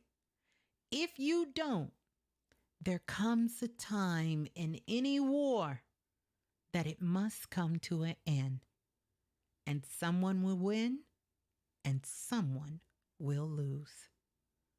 But this is really a message about overstanding, being committed to be spiritually raw with yourself, having unconditional love and true acceptance and compassion.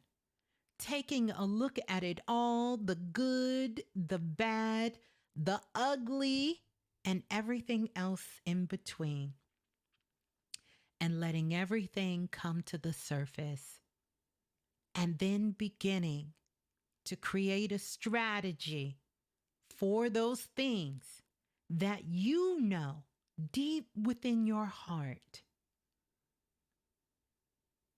that needs to elevate, and start working on it, because you have the support of everything to help you get there. Now more than ever, than the time that you've been alive, you have the opportunity to rise above it, to go beyond it, to change it, to create something new, to create something different, to change the narrative, to create a whole new world for yourself. You get to do it for real, not for pretend. See, a lot of times it's real easy to look around at everything in the world and see how the world has worked against you, see how people have worked against you. But it's very hard to see how you've worked against yourself, because of whatever the reason is that you've worked against yourself. And it doesn't mean that there's not people out here doing some dumb shit, because they're doing some real dumb shit. But the goal of that is, when you recognize that, make sure you're getting real and raw with yourself, that you ain't doing some dumb shit too. Because I promise you, if you look close enough, you're going to see it, or either you're going to catch it, and you'll be able to make a different commitment. Emotions are running high right now. And I don't want to spoil it for anyone who got the Galactic E-Files for the month of July. But I do want to share this with the collective here. Emotions are running high. And you got to know there's different portals and doorways that are open at this time. And more than knowing what doors to walk through, some of these doors need to be shut, they need to be locked, and you should never take your ass back in that door. You should be committed to never, ever going back down that pathway ever again. And you got to hear that. If no one else is willing to tell you, you've got to know. This isn't just about knowing when to say yes. You got to also know when it's time to stop it. Stop it before it's too late. Stop it. And some of you need to hear this at this moment. You're not going to get another chance. What you don't realize, you done had 50 chances and you still keep doing it. You still keep doing it because you don't want to get raw and face your reality. You don't want to respond differently to these callings. You don't want to respond differently to these insecurities. You don't want to respond differently to these addictions. You don't want to respond differently to your anger. You don't want to address the things that happened when you were 7, when you were 5, when you were 13, when you were 21, when you were 36, when you were 42, when you were 50, when it was 2022, because a lot of shit got real last year. A lot of things, front and center. You didn't want to close the door. You wanted to leave it cracked. You wanted to leave it open. You wanted to do like Bruno Mars. I'm going to leave the door open. And you left it open. Some doors need to be closed, locked, never go in again. It needs to be off limits. Off limits. This is your time to shine. This is your time to be raw, to be all natural of who you are. It's your time to be authentic. It's your time to be real. It's your time to bring out your gifts. It's your time to dig a little deeper, to go a little deeper, go into the depths, go deeper and deeper and deeper until you can find what is authentically you. And everything else, you have compassion for it. You bless it. You give it unconditional love. And you release it from yourself. This year that we're in is calling all of us to really do this. Instead of running from this to that and running to try to do this and that and this and that. To get real with yourself. You owe it to you. You are worth it. So, I know you all wanted me to speak on spiritual warfare. And I wanted to give you steps so you can understand what it is and how to get out of it quickly.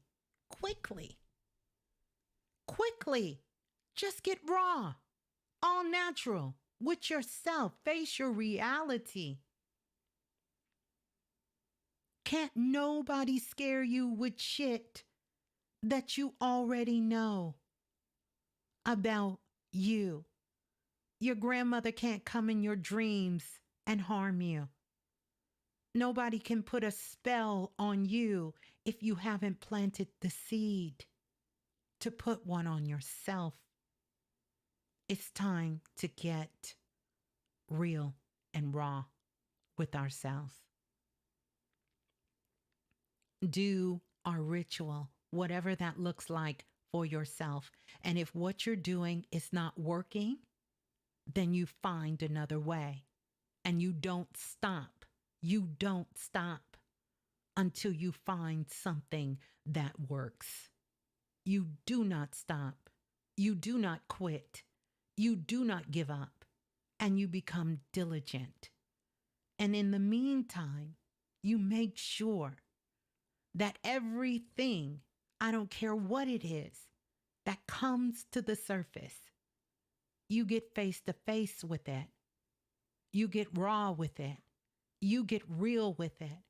And then you give yourself unconditional love and compassion for it. And then you close the door on it. You be bold enough to close the door. And if the door's too heavy and you can't close it by yourself, then you find someone to help you close the door on it. You call your ancestors. You call your spirit guides. You call your soul family. You get your neighbor. You call your children.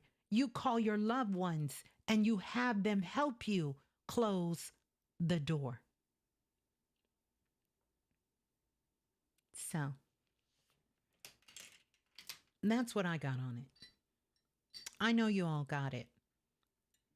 But since I got so many requests to talk about it, I know we do a lot of this talk in our sacred spaces, in self-invested and in the workshops, in the one-on-one sessions. And we do a lot of this here on Planet Remix. So you can dive through the archives for those of you who are new, and you can go through. And you can use the show like an oracle. And you can ask your question and spin the wheel. And it will stop exactly where you need it. But right here, let this be a marker for you. Let this be a warning for you. That you do not go into uncharted waters. Uncharted waters. Without first being raw with yourself, listening to yourself, listening to God, the universe, your higher self, and making sure that you are facing your reality. Yeah. So I wanted to give that to you before we get on the phone lines and talk about it, because this is a mentally active month. This whole entire year is electrifying, and your mind will be playing tricks on you if you're not willing to be real, if you're not willing to be raw. Your emotions are at an all-time high. They're at an all-time high for so many different reasons. Beautiful reasons, challenging reasons, all kinds of reasons. And so this is a time more than ever we have to be in tune with who we are. We have to be in tune with who we are. And it's not about what you're feeling, because you're supposed to feel. It's a part of why you have a body. But you're not supposed to allow that to be the deciding factor. Intuition first before feelings and emotions. Totally different. And make sure, remember, you're being responsible while growing up on planet Earth. Because that's what it is. Responsibility is about how are you responding. And remember, no response is a response. You're being responsible for your actions. You're being responsible for your communication. You're being responsible for your silence. You're being responsible for all the things in your life. And your first commitment is to yourself, because it is through you that all things shall prosper and shall grow. It is through you. It is how you treat you. So if I know that you can't be real with yourself, baby, listen, baby, if you can't be real with yourself, if you can't get raw and be natural with yourself, listen, the world don't stand a chance with you. In fact, you won't stand a chance. You have to be real with yourself. And I think so many times we like to wash things away. And it's easy to say, this ain't got nothing to do with me. And I will admit, I have said that before. But the truth of the matter is, it's got everything to do with me. But that ain't even really the issue. The issue is, how responsible are you going to be? Code word for how are you going to respond? I don't know about you, but I'm going to respond. Oh, I'm going to show up. I'm going to respond, because I know too many times how not responding, how not being real, what it got me. And it got me into some dark places. It got me into some places that it was hard to get out of. It had me feeling very uncomfortable. It had me sad, and it had me down. It had me feeling defeated. It had me feel like I was constantly fighting. And once my guides showed me, Blue, you want to get out of this? Oh, you got to be raw. You got to be all natural, baby. And you have to be willing to get real with yourself and your reality. And you have to be willing to face yourself. Oh, yeah. Oh, yeah. So, there you go.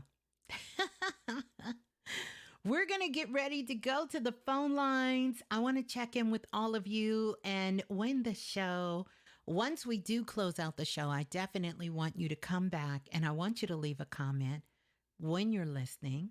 And I definitely want you to leave me a comment in the comment block box after the share.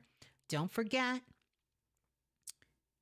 Galactic E-Files Volume 2, excuse me, is available. I see you guys snatching it up.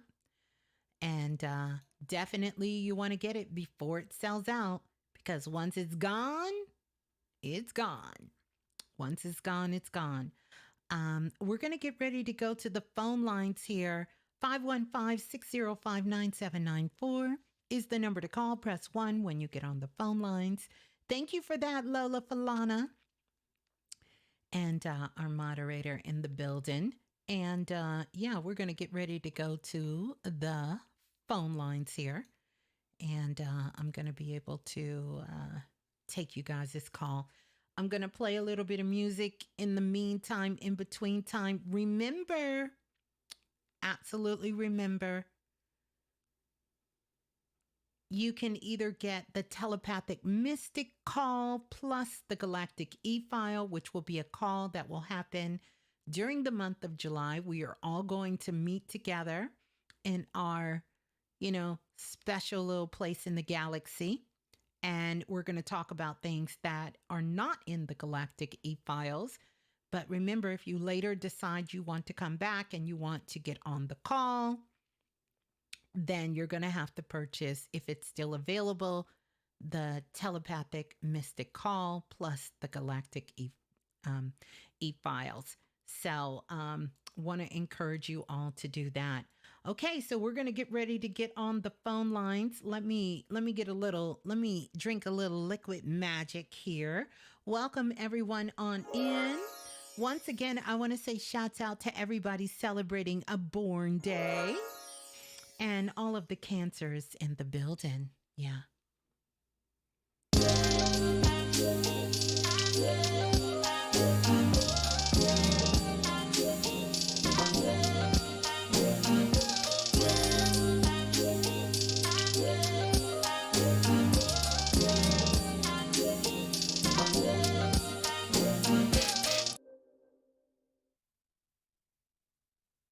All right. Also, I want to say this also to you guys, for those of you who wrote in about the position opening up to work with Planet Remix, I have sent some emails out. I'm going to send some more out over the weekend. So you should get some more updated information. Just keep an eye out. And yeah, we're going to do that. So we're going to get ready to go to the phone lines. Let me see here. We're going to go. Oh, here we go. We're going to get ready to go to the phone lines. I'm going to try to get all these screens together.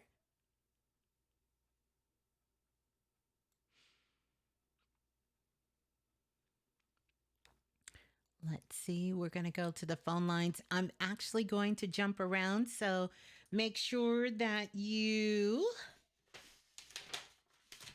press 1 when you get on the phone line. So I'll be jumping around. Let's go to the phone lines. We're going to go to the caller calling in from area code 2163. 2163, you're live on Planet Remix. Please tell us who you are and where you're calling from. Oops, hold on, 2163. I apologize. 2163, you're live on Planet Remix. Please tell us who you are and where you're calling from.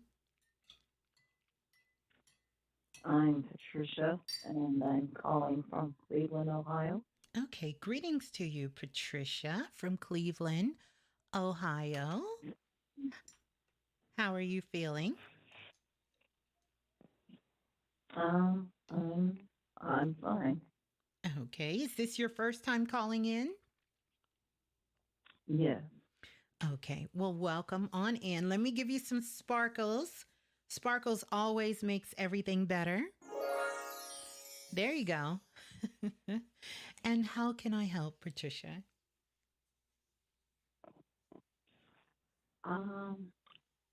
Well, I've been holding on.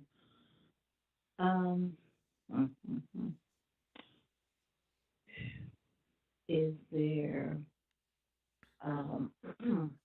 anything that I should prepare for um, or anything I should know about in regards to my relocation to the Southwest this summer. Mm-hmm. I'm moving to New Mexico. Okay. Okay. Well, congratulations. You're moving to New Mexico. Are you going to stay with your children? Uh, no, I don't have any. Oh. Uh, Mm. Hmm. it's it's basically I just sensed and felt like I was being pulled to relocate there, Um, let and so is there someone there that you know? Because I feel like it's a younger person. It felt like a child, honestly. Um, no, I don't know anyone there. Um, mm-hmm, so mm-hmm. um, and I'm definitely ready to go because the energy here has just been so Mm-hmm. negative and just strong. Mm-hmm. So let me ask you, have you already secured your place there? No, basically, I've been researching online uh, the info. I had applied for a uh, permanent housing, meaning I'm being on a list. Mm-hmm. So uh, I don't have an apartment yet, so my um, um, Here's what I did. here's what I'm picking up, Patricia. I feel like there's going to be someone you meet. It's going to be someone who's younger than you, and it could very well be someone working in this office. And they're almost going to be like a daughter to you that really helps and assists you with getting the information you need to be able to make that move from Ohio to New Mexico. That really is going to be in talks with you to get the information to help you move from there. One of the things I would say to you is to take a trip. See if you can take a trip there because I feel like that may help you as well if you can do that. But the other thing that I will say to you is use this time to start slowly packing some of your things up and getting things together. And make sure that in the morning, the first thing you do is to get you some fresh lemons, like some beautiful fresh lemons. And when you get those lemons, like roll them in the palms of your hand and just visualize yourself waking up in New Mexico with the beautiful sun coming through the window and you making you a jar with some fresh lemons and some water and allowing that to be sort of part of your practice that you drink in the morning. And that's going to also help you to clear some of the things out of your lungs and your chest from you, to clear those airways up. It's almost as if you were a smoker. Do you smoke? No, I don't. Did you ever Um, did you ever smoke? no, I've been exposed to secondhand smoke. Yeah, that's what I'm picking up too. If it wasn't you, it was someone else. And just to move some of that energy out of your lungs. But one of the quickest ways to get out of Ohio is to be so grateful for all the time you've spent there, because then you allow the universe to open up pathways for you and energy so that you can move yourself on. Yeah.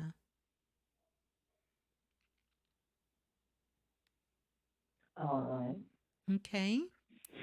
But I do feel like you're Okay. going to meet someone. I'm going to see if I can get a name. I feel like their name is going to start with the letter M. The letter M. I feel like you're going to meet someone with the name M, the first name or the last name M, or they go by the name M. It's going to be a young lady, and she's really going to help you.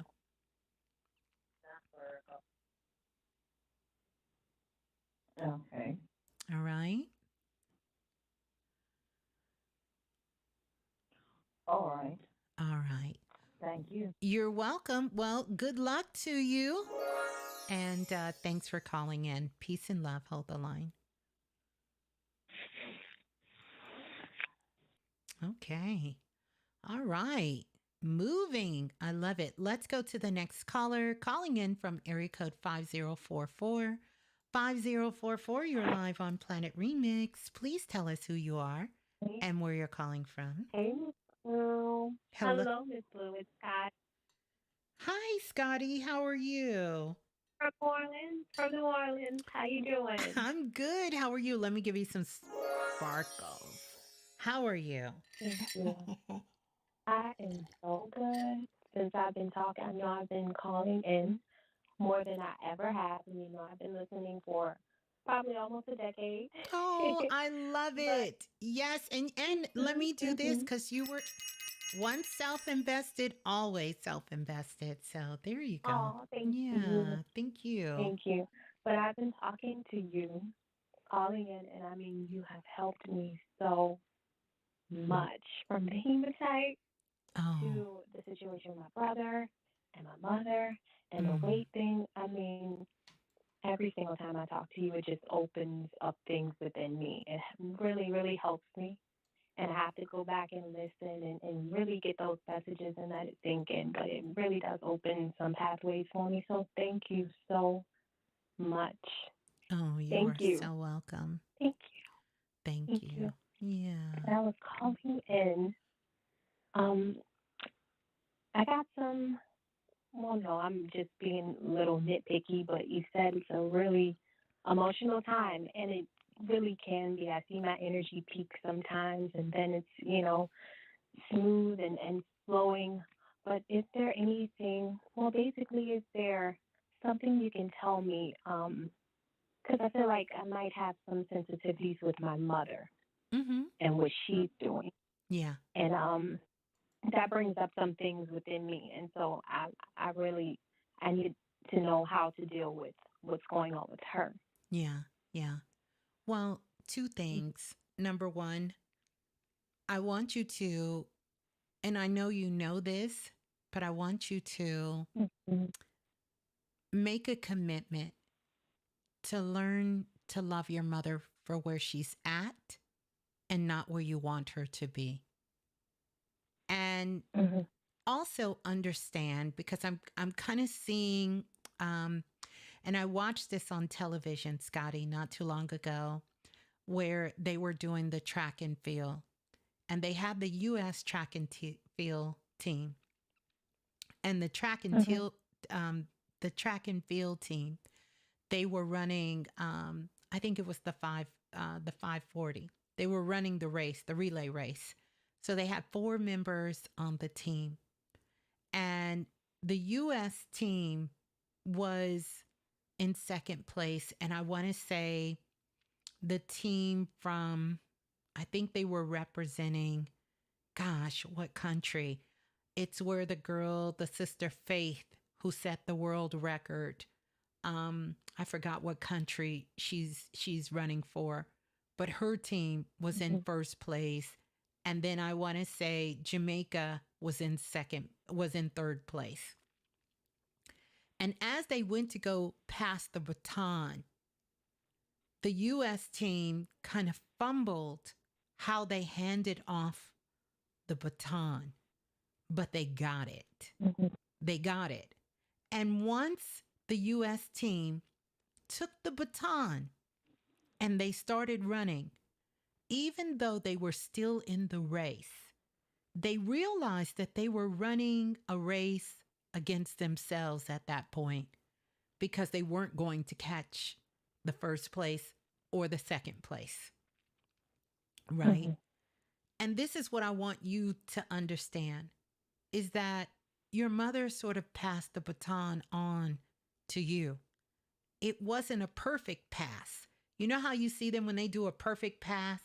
You know, I used to run track and field back in the day, and you hold your hand and the baton just boom, you just grab it and you go. Like you don't have to run and look back and slow down. You just keep running, and next thing you know, you have the baton.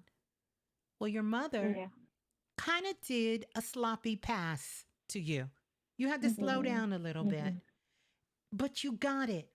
You got the baton and you're gone. You're running, and she's cheering for you the best way she knows how from her position because she's ran her race.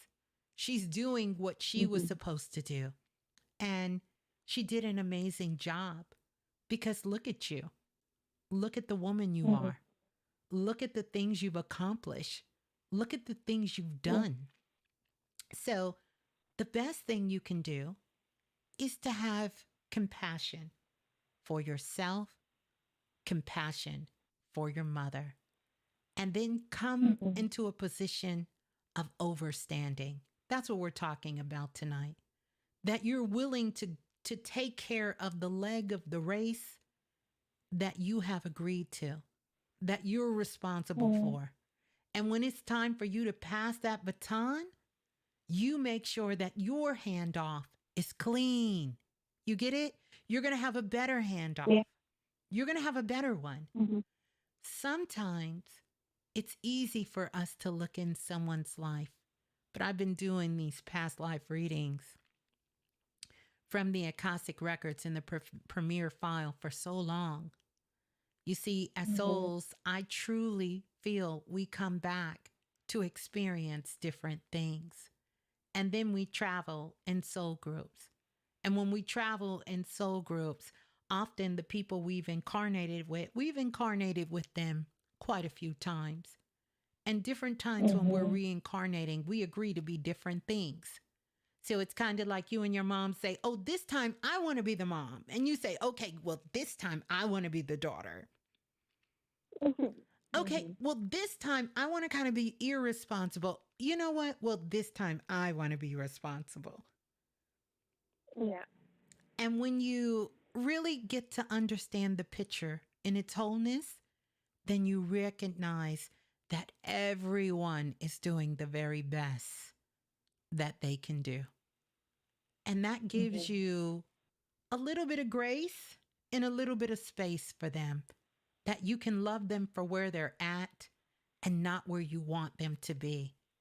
Because we really don't know what souls who are in our lives, sacrifices they have made so that we can rise to the occasion to where we are. And your mother has made some sacrifices so that you and her other children would not have to. Yeah.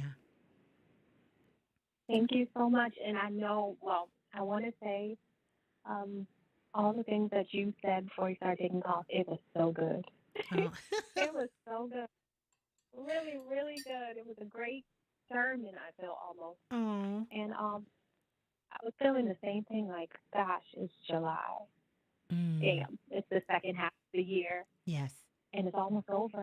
So I wanted to know, is there anything, I promise I'll leave you alone. No, you're is there not. anything you can tell me about the second half of this year or Yes. reading or anything for me? I can. The second half of July for you, it's get busy. You know, there used to be this song, Get Busy With It. What was that song called? Get busy with it. Oh. Yeah. You're probably too young. I gotta look to some of my older people. What was that song called? Y'all remember that? Get busy now. Dun, dun, dun, dun, dun, dun, dun. I don't know. I can't think of it. I can't think of the words. Oh, now it's gonna. Pee Wee, yeah, do the Pee Wee Herman. Yes, T. McDougal. Oh.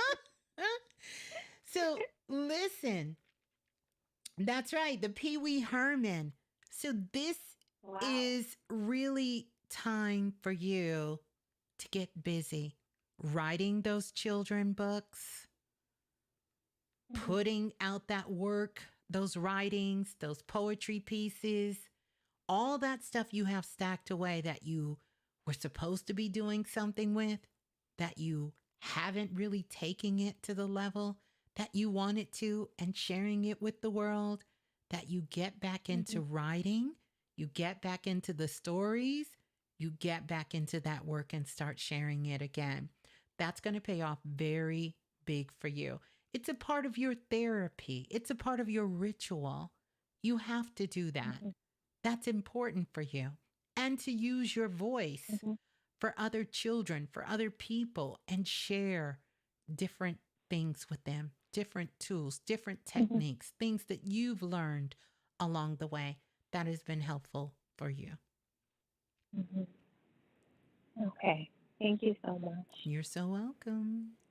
Well, Get there you go. busy. Thank you. You're so Oh, welcome. and I would like to say my sister bought me Baby Blue's her palette. It's so beautiful, and the era and the gloss and rocking it. So thank you, thank you, thank you. Oh, it's so well, you know what? Baby Blue worked so hard on that collection, and she has some more stuff coming out.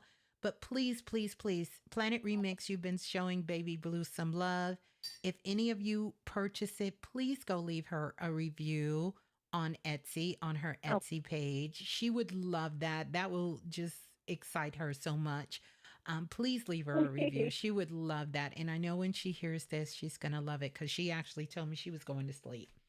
So, so cute. So cute. Everything. I love it. But thank you so much. You're Thank so you. welcome. Peace and love to you and the whole family. Hold the line. Thank you. You too. Okay. Oh, how beautiful. Let's go to the next caller calling in from area code 4432. 4432, you're live on Planet Remix. Please tell us who you are and where you're calling from. Greetings, Ms.Blue. This is Valerie from Maryland. It's who? Valerie from Maryland. Okay, greetings, Valerie from Maryland. How are you? I'm doing great. That's good. How can I help? I wanted to know if there, regarding my spirit guide, and particularly if there's, recently I've been feeling a strong connection with my ancestors, and particularly with my father. And I wanted to know if there was any message from him. Okay, we can definitely take a look and see if your father is coming through for you. I will tell you this, when I say spirit guides, I'm not talking about ancestors. I consider ancestors to be in a separate sort of pantheon than spirit guides. A little different. Okay. I just wanted to be clear so I can make sure I can tell you that. You do have quite a few people on the other side. I want to see if I can pick up your father. Okay. So has your father been gone for more than 5 years? Yes. Okay. And then this is the other question I want to ask you. Are there 4 children? I know you usually don't like a lot of information. I don't know my father. Oh, okay. So don't tell me no more. Okay. That's all right. That's all right. So because for some reason he's holding up the number 4. March, April. Okay. The other thing, and this would make sense, because I feel like, and you can tell me about this part, like you didn't find out about him until after he passed? I found more information about him. When after he passed. Yeah. And when was his birthday, please? Do you know? I don't. You don't. I feel like his birthday No. was somewhere around April. And Okay. I feel like it was somewhere around April. Just kind of hold that thought there, because it is somewhat of a distance. The other thing is, now tell me this, because he's showing me something, and I've only seen this maybe in the past, I don't know, 7, 8 years of doing this work. He's holding up a card, and the card is blank. And whenever I see a blank card, there is a question of paternity. And so somewhere he might have felt like either he didn't know you were his child, or there was some question whether or not he felt like he was your father. I don't know if growing up, it feels like you were told someone else might have been your father, or led to believe someone else could have been the dad, and then later found out maybe who your father was. No, that wasn't a situation. From what I know. From what you know. But I show from his end, there is a question of paternity. That there was a question of paternity. Honestly, this is kind of a tough one, but we are talking about getting real. He isn't 100% sure you are his child. Okay. But here's the thing, because I want you to have clarity. Is your mother still with us, please? Yes. Okay. Was there ever anyone else mentioned that could possibly be your father? Not to me, but I can open that question up to her. Yeah. And the only reason I don't have a problem with that. Right. The only reason I say that is because you could actually get, because I feel like your father's holding some sort of uniform. So I don't know if he worked public service, if he did a job that required him to wear a uniform or something. Do you know what kind of work he did? He was a barber. He was a barber. Then, I mean, I guess they do wear some sort of, but he's holding up something. But here's the thing, there may be a DNA card on file for him.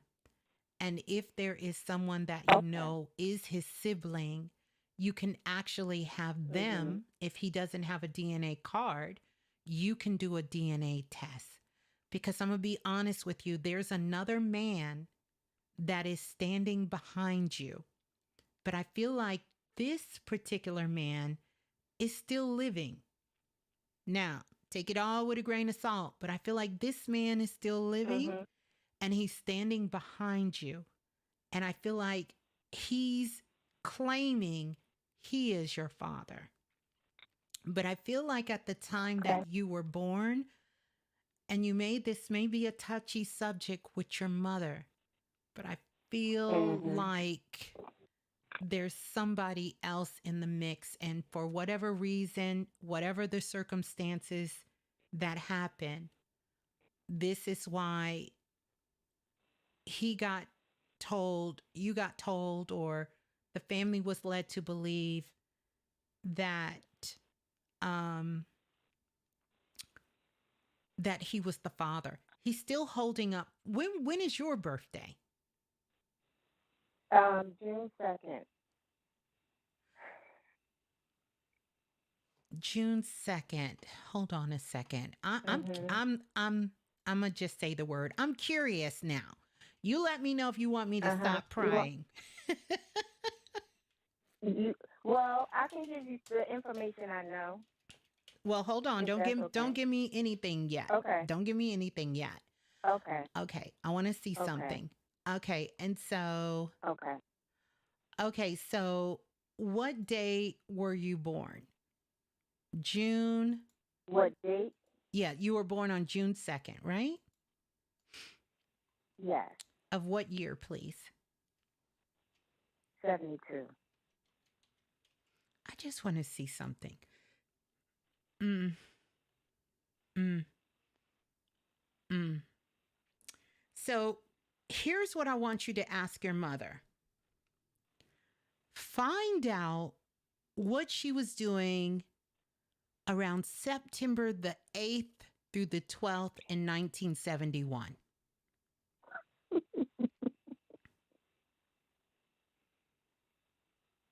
Okay. And Okay. the only reason I'm giving you that is because I could assure you that something significant happened during that time. And either one or two things, because I see your father kind of putting his hands in his face, like he's sort of ashamed, because he's not denying that he doesn't know your mother, but either this consummation either was something that was sort of one-sided, or he sort of took advantage of maybe her feelings for him, of liking him, of them together, because I don't feel like they were married. I feel He like was. yes. Okay, so this is the shame. Okay, so see why I don't want Oh, details? So this is the yeah, shame. that's fine. This is the shame. Thank you, because I'm like, oh, I got to tell And her when this. you said the number 4, it came to me. So I was able to reach out to siblings later on, and number wise, I would be the 4th. Okay. Okay. When I think about it. But he has 4 with that marriage, and they indulged that they had heard that he had a child out of marriage. So I will still ask her.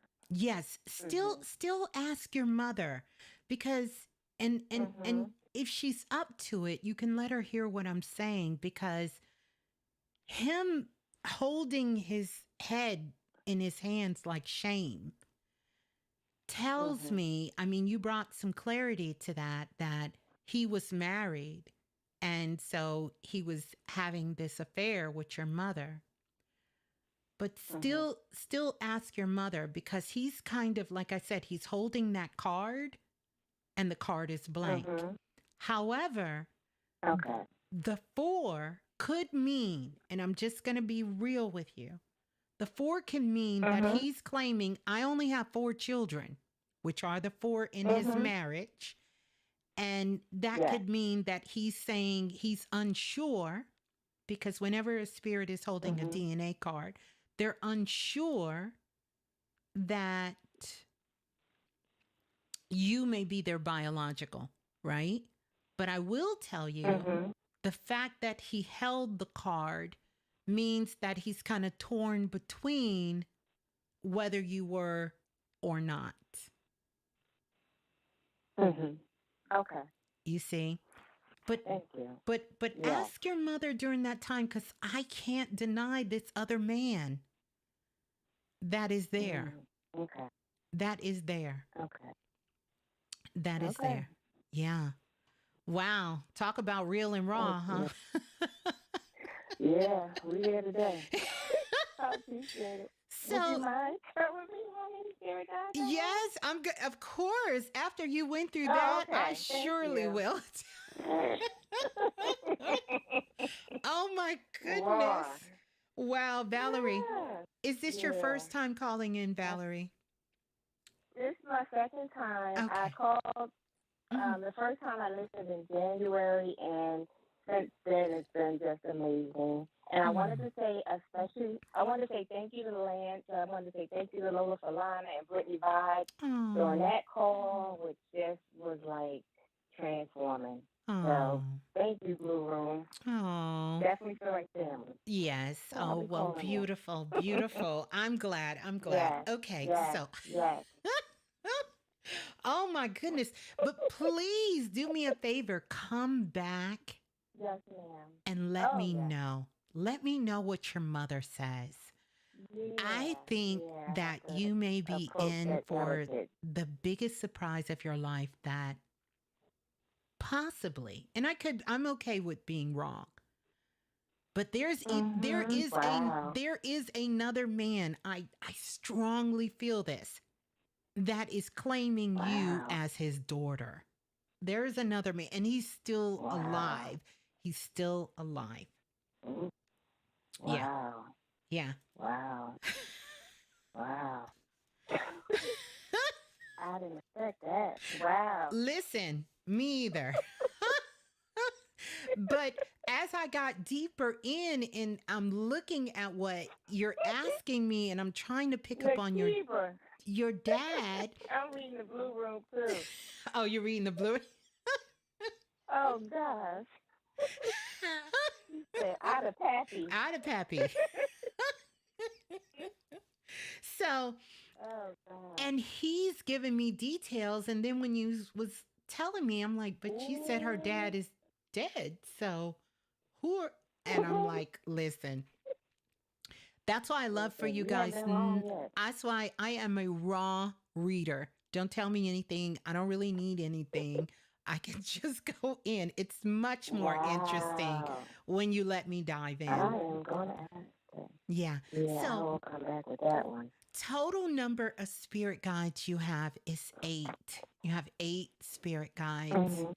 And 8 spirit guides are really here, interesting enough to help you with legacy building, like building a legacy. Mm. You know, this is something long term.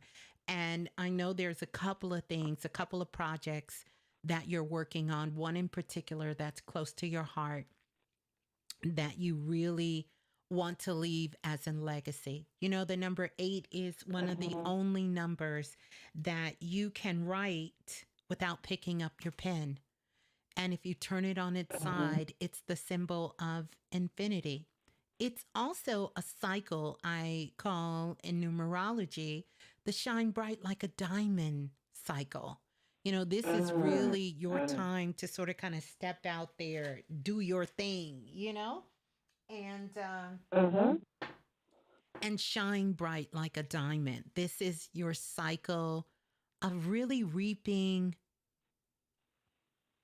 your karma, the work you've put out, the hard work, the things you've done, the seeds you planted. You're really it's going to pay off big for you over the course of the next sort of 15, 16 months going forward. And your focus and attention to detail is everything at this particular time. I also see a piece of paper coming in front of you. So I don't know if you have some legal things coming up or a contract you got to sign or some sort of agreement you have to put your signature or commit to. Could be something education or work wise. It even could be sort of some changes, maybe in employment, because I see the caduceus, like the health symbol. So I don't know if it's work related. Oh, yep, you cracked that. I'm in healthcare. Oh, Yeah. you're in healthcare. Also, that could mean a promotion. That could be a change in position. Whatever it is, it's going to bring more abundance. So what part of healthcare do you work in? Because I've seen the caduceus on there. Yeah, I do urgent care medicine. I'm an urgent care provider. I did family practice for many years, and then I transitioned over to that. Okay. I see some big things coming for you, and it has that caduceus symbol on there. So that definitely must mean something. I feel like it's going to offer you more freedom to do work the way you want to. But I wouldn't be surprised if something doesn't open up where you can kind of run the show, so to speak. And either get a promotion or you get an opportunity to really start something totally innovative, something new and something fresh. And you're going to kind of spearhead what you do in that field. because I see the caduceus on this agreement that you're signing. Yeah. Thank you. Yeah. Thank you. And any of my spirit guides stepping forth? Yes, yes. Well, actually, your spirit guides are stepping forward. So let me give you the breakdown of your spirit guides. 4 of them are women. 3 of them, no, 2 of them are men. 1 is a child that is 16 years old, and it's a boy. And then 1 is something else. Your spirit guide that's actually stepping forward for you is a woman. And she actually lived during the time of Pompeii.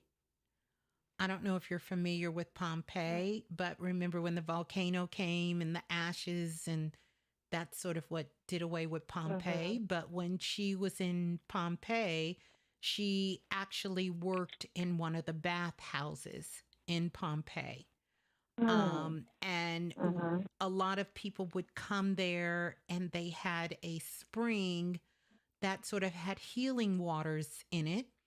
And she would help the patrons when they were sick and when they were ill to go into these healing waters, and they would provide them with teas and tonics to help them to heal and to nurture their bodies. And her family owned one of the local, what we would call in our times, grocery stores that was sort of on the edge of town. And so she worked there at the bathhouse, and she would clean the linens and, help with some of the patriots and, make sure everybody had what they needed. It really was a priesthood for many women who were during that particular time that worked in the bathhouses. People would also come there to take their baths, like a community bath center. And she was one of the workers that worked in that bathhouse, and her family owned like the local grocery store on the edge of town for people who lived outside the city.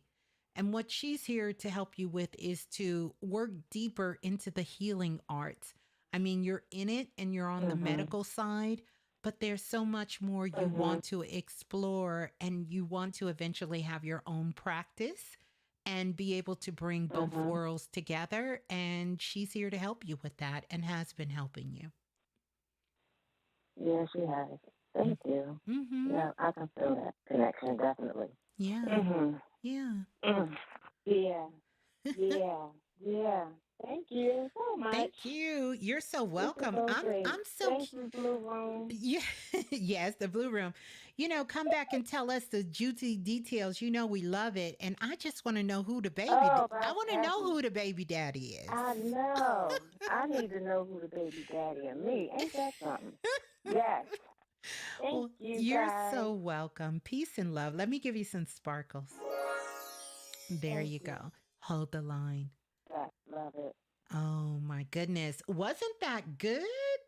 Oh my goodness. I can't wait to get those details. Let's go to the next caller. Calling in from area code 3104. 3104. You are live on Planet Remix. Please tell us who you are and where you're calling from. 3104. Going once. 3104. Going twice. Gone. Let's go to the next caller. Calling in from area code 3462. 3462, you're live on Planet Remix. Please tell us who you are and where you're calling from.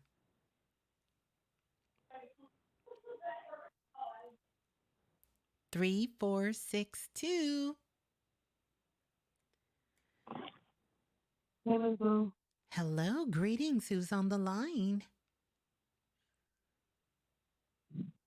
Hey, from Houston. And who's on the line? Can you hear me, Ms.Blue? April? Okay. in Houston. Okay. Greetings, April from Houston. How are you? I'm good. How are you? I'm doing great. I'm doing great. This your first time calling in? This April from April the Crystal. Oh, hey, April the Crystal. Give you some. Hey, Let me give you some sparkles. hey. hey. Yes, greetings. How can I help? Um, the ancestors they showing me in the spiritual realm, in the in the astral realm, like what's going on, Mm-hmm. and I've been getting like a lot of downloads in my dreams and Mm-hmm. a lot of ascension and all type of stuff. Yes, it's And I was just trying to, uh-huh. no. I'm listening. I just, I just had two questions. 'Cause it's been very emotional for me lately, Yeah. and I just feel like, I know the answer to what I want to ask, but just kind of some clarity on the ascension part of it. Like, um, what is it that my ancestors kind of want to tell me, far as a past situation that I was in, Mm-hmm. and the moving forward part. Okay. Okay. Since you know the answer, tell me what you got. Let's do this. Um, We I keep definitely feel like I am supposed to ascend further from the situation, I guess. and what does that mean when you say you guess? Because if you guessing, Oh, snap. uh, I mean, I feel like I'm supposed to, forward, but in my mind, I'm just like, how, I guess? Because I know I'm growing, but I don't know. It's just the situation, it pops up, disappears, pops up again, disappears. And I'm just trying to figure out, like, okay, so what uh, exactly is going to unfold as far as the ascension part? and tell me what you mean when you say the ascension part. Um, I guess maybe moving beyond the situation. Mm-hmm. And what do you really want to do? I honestly wouldn't mind just being friends with the person, and then whatever, like, I guess unfolds from that. But just the emotional part is the part that is just, I'm just trying to disregard that part. Tell me what that means. I know what it means, but I want you to talk it through because I think you'll appreciate it more when you come back and listen to this. So, what about the emotional part are you trying to get past? Um, just me expecting something, or me, it's like deep down I know that things are what they are, And what and are time they? has passed and it's Hold still on. like the same. Hold on. What do you mean they are what they are? What does that mean? You talking in riddles.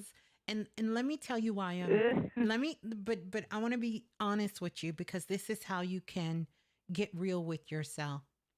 You're talking so abstract that nothing you're saying is going to penetrate your mind or your heart or your mm, spirit because it's too abstract.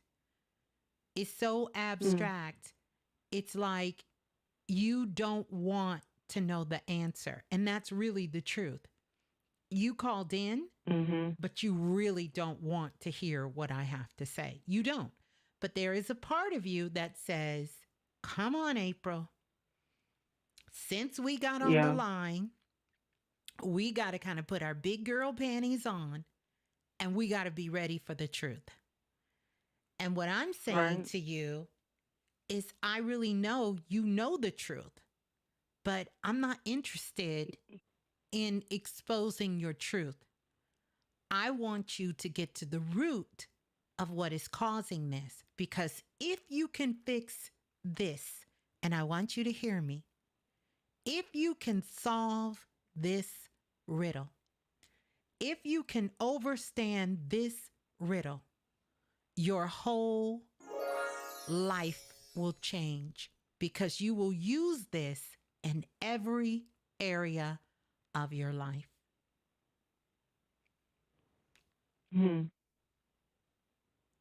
So, what emotion are you trying to get past? Like emotional trauma, like Yeah. So let me ask you a question, because this is what you want me to believe. And I say believe because I know the truth. So I'm choosing my words carefully.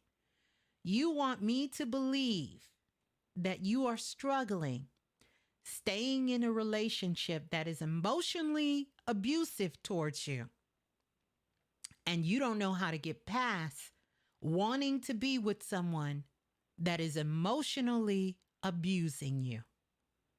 Is that what you want me to believe?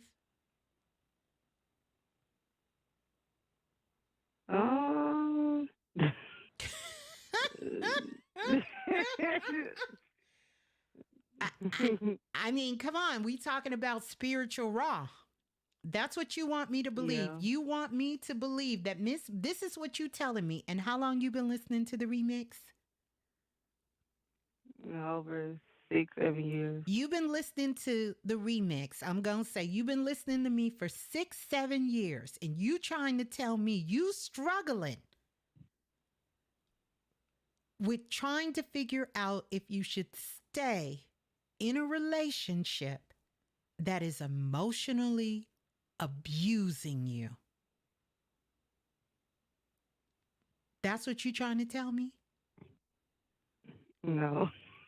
Are you really trying to make me believe that you don't know what you should do? But that ain't the real. Go ahead, I'm listening. That's why I was like, I know, but I don't know. No. I don't know. I just feel like I need clarity. No. Stop talking yourself out of it. You do know what you need to do. The question I want you to understand is, how come you can't love yourself as much as you loving this abuse? So you telling me you willing to sacrifice you loving yourself for someone who's emotionally abusing you. If that is the case, I love you, but do me a favor. Please, while you out here in these cosmic streets, don't tell nobody you listening to me. And that's what you choosing. Don't say that.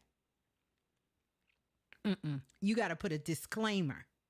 Oh, I know what I need to do. I'm choosing to emotionally let someone abuse me because I emotionally abuse myself. See, that's the real answer. It doesn't have anything to do with this relationship. We need to work on, why are you emotionally abusing yourself? Because how you treat yourself is how we teach other people to treat us. That's facts. Yeah. That's a cosmic law. And baby girl, you got to get to the root of why you are emotionally abusing yourself. What is it that you feel you're lacking? What is it that you're not willing to face that is making you abuse yourself in this way? This is what I will tell you to do. Make a commitment to choose yourself for 30 days. Close the door on this situation, because it doesn't even matter if you think the person is emotionally abusing you and the person is not emotionally abusing you. Let's say you made all this shit up in your mind. Let's just say that. And this person says, I'm not doing nothing. It's all you. Then you still owe it to yourself to take the time you need to work on April. Close the door and work on yourself. And do it for real. See, you can't do it abstract. We got to stop staying on the surface. We got to be bold enough to say that we're willing to go deep with ourselves and get raw. Be all natural. Be real. But remember, self-love is the new shadow work. And I'm not saying that so we can avoid working on ourselves. I'm just telling you, we don't have to do like our ancestors once did. We don't have to traumatize ourselves to heal and to be able to look at ourselves. We don't have to do that. You can look at the stuff and say, girl, you need some help. Stop pretending, and you need to figure out how you can get help in this area in your life. And at the same time, you have to be bold enough to say, girl, you the ish. You the shit when it comes to this. You can go help someone in this area of your life. This is what it means to live in a world of duality. It doesn't mean that you are a perfect being. You may have some areas of your life that you are very mature in. And then there's some other areas of your life that you are a baby. You don't have any skills and you have to go learn from somebody. But see, we allow our mind to make us feel that we don't need nobody. And when I run across somebody who feels they don't need nobody, I know that that person that doesn't need nobody wants everybody to need them. They're searching for everyone to need them. We cannot live in this world alone. Is it true that you have everything you need inside of you? Absolutely. But you also came here to experience. And we are each other's activation in a lot of cases. Sometimes you may hear a word, you may see something, somebody may say something. We came back here to be of service, most of us. So it's a very elitist mentality to think that you can only help somebody and no one can help you. How elitist is that? Oh, I'm not going to ask for no help. I don't need nobody help. I need to do it all by myself. Now, when it comes to the alchemy of information, because information itself does not cause transformation. You are not guaranteed because you learned something, because you went to college, got a certificate, got a book. Sheila was just talking about this in her movie that she made. I posted it on the live. Just because you got a degree, just because you got a certification, just because you Beyonce and you woke up like this, just because you can sing, just because you recognize your spiritual powers, it doesn't mean. It doesn't. I don't need help. That's right. That there is not an area in your life that you need help. Because if that's the case, good luck with trying to help other people in the world. Good luck with that. It just doesn't work like that. Yeah. It doesn't work that way. So this is what I want to say to you. You already know that you need to close the door. And if you have to talk to your mind in a different language and make your mind understand that we're closing the door so we can work on ourselves, then do that. But please, like my daddy taught me, you can bullshit everybody in the world, but never bullshit yourself. Don't do that. Right. Don't play with yourself like that. Because you're not trying to tell me that you feel, and you may feel this way, that no one is going to treat you better than someone who's emotionally abusing you. You're not trying to tell me that. And if you are trying to tell me that, then I know for a fact that you are emotionally abusing yourself. And that simply means that we need to take a couple of steps back. We need to close all the doors for a moment. And we need to do some real spiritual war with ourselves, getting very raw and falling deeply in love with ourselves and taking time to reflect on what that really means for us now. Not what it meant 6 months ago, not what it meant 10 years ago, but what does it mean for us today to love ourselves? Remember, that is something that you must do when you're all alone, when you're in the dark, how you talk to yourself. See, that's the foundation of self-love. Everything else is the fluff. The hair done, nails did, lip gloss popping, eyelashes, clothes, earrings, the sauna, going on a trip, going on a cruise, meditating in the grass. All of that is the extras. It's kind of the bonus that comes along with that. But the foundation needs to be solid. And this is about, how do you talk to Crystal when no one else is around? When you upgrade your self-talk, and that becomes loving, that becomes raw, that becomes real, and that becomes compassionate, and that becomes unconditional, then we're ready to start saying whether we want to crack a door, whether we want to open a door wide, whether we want to walk through a door. That's when we start entertaining those kinds of things. But I guarantee you, when you get in that place, the only doors you're willing to let someone in is somebody who's going to love you the way you love yourself. Mm-hmm. Yeah.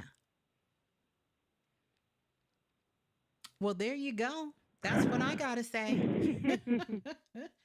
It's time for you to say something, Crystal. It's time for you to say something. Just get real with yourself. Get real with yourself. And it's not about making the other person a bad person. We're all just doing the very best that we can. And we're all growing up on planet Earth. But there are some things that just is not healthy. I really hope that you were able to get the Galactic E-Files for the month of July. It will serve you well. Oh, yeah. That's supposed to be my first thing in the morning to purchase. Okay. Oh, my yes. bank wanted me transferring money tonight. But I was like, first thing tomorrow. Yeah. Oh, you're going to really love it. You're going to really love it. And if at all possible, dive in and be on the call too. But even if you just get the volume 2, if you do that work, it's going to change your life. Has no other choice but to change it. You know why? Because you're doing it. You're doing it for you. You're not doing it for some man. You're not doing it for some job. You're not doing it for some kids. You're not doing it for your mama. You're not doing it for your daddy. You're not doing it for the people. You're doing it for you. You're not doing it for the gram. You're not doing it for YouTube. You're not doing it for any other reason. You're doing it for you. Yeah. And if you don't have the H2O, I would recommend, if any is left, to get that. It's time to just go in. And here's the thing.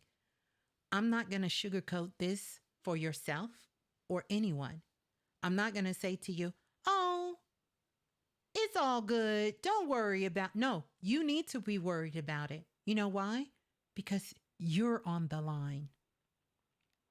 Your dreams, your desires, your aspirations in life is on the line.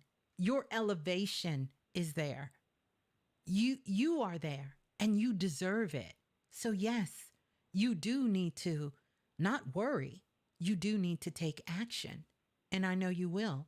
I think too many times we pat down our bullshit, and you pat it down until the universe says, you know what? We finna bring all of that to the surface.